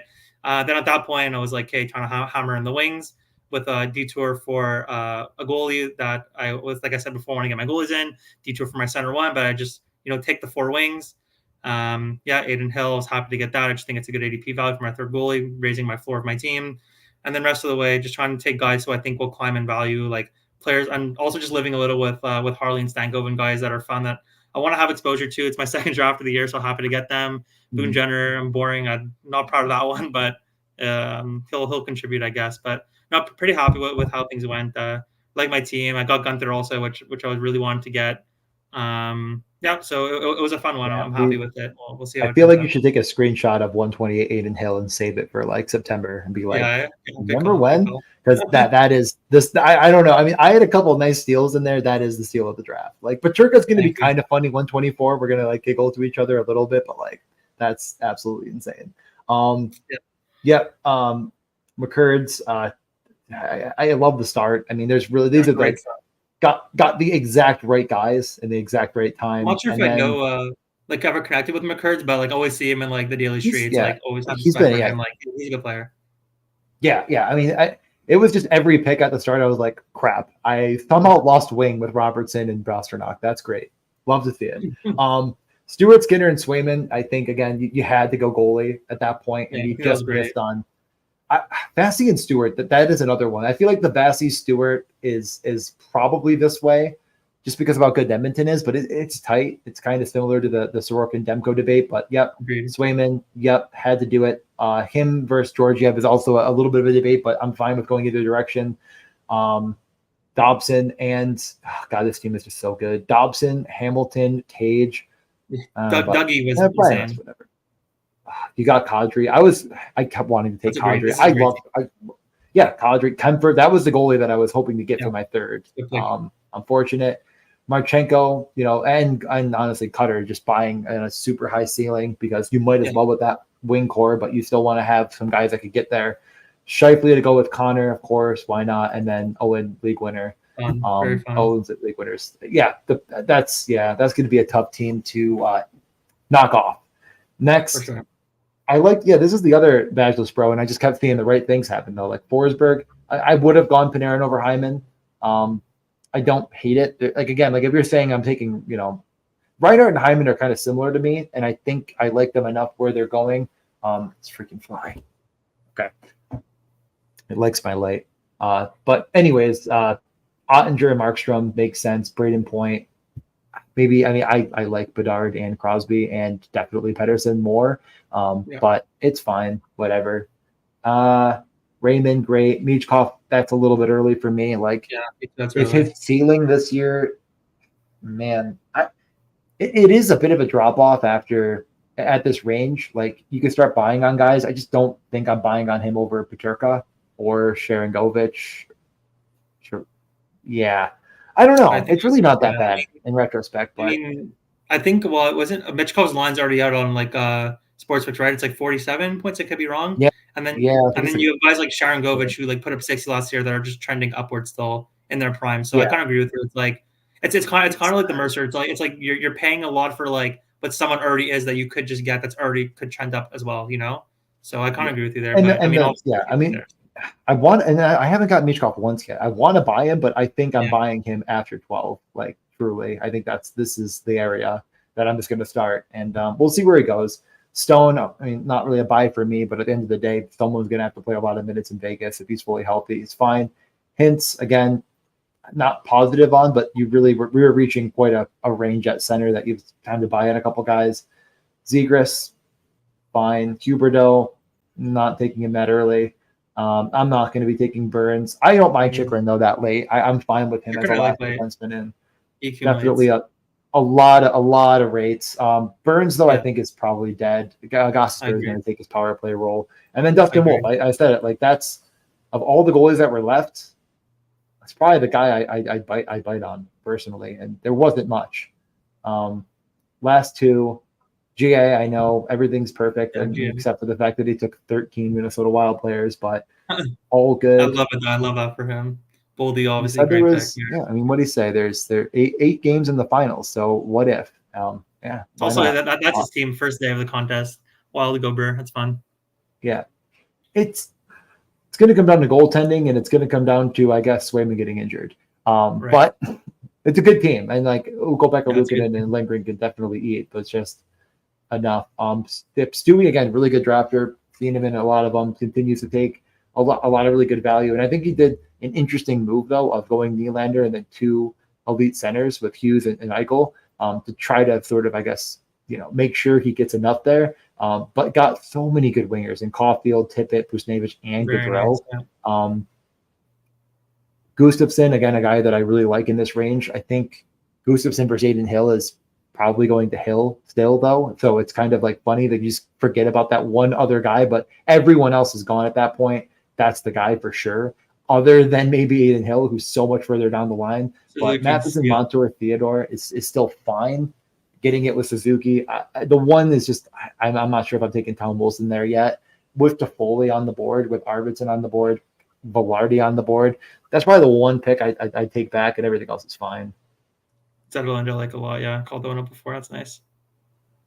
But let's close it out. Let's get out of here. It's been a long one waiting for that draft to fill. But again, I think there's a lot of people that are waiting. I've seen so many people that want to max this year, people that have messaged me, people that have let us know in Discord in different capacities. So I'm still really optimistic about this filling quickly and being done before we start. But right now it was very quick and then slowed down. But I think we'll stream a bunch tomorrow and we'll just continue to get more interest. And I do think more football people will move over as well as best ball summer slows down for that stupid garbage sport. So anything else, plug yourself as well.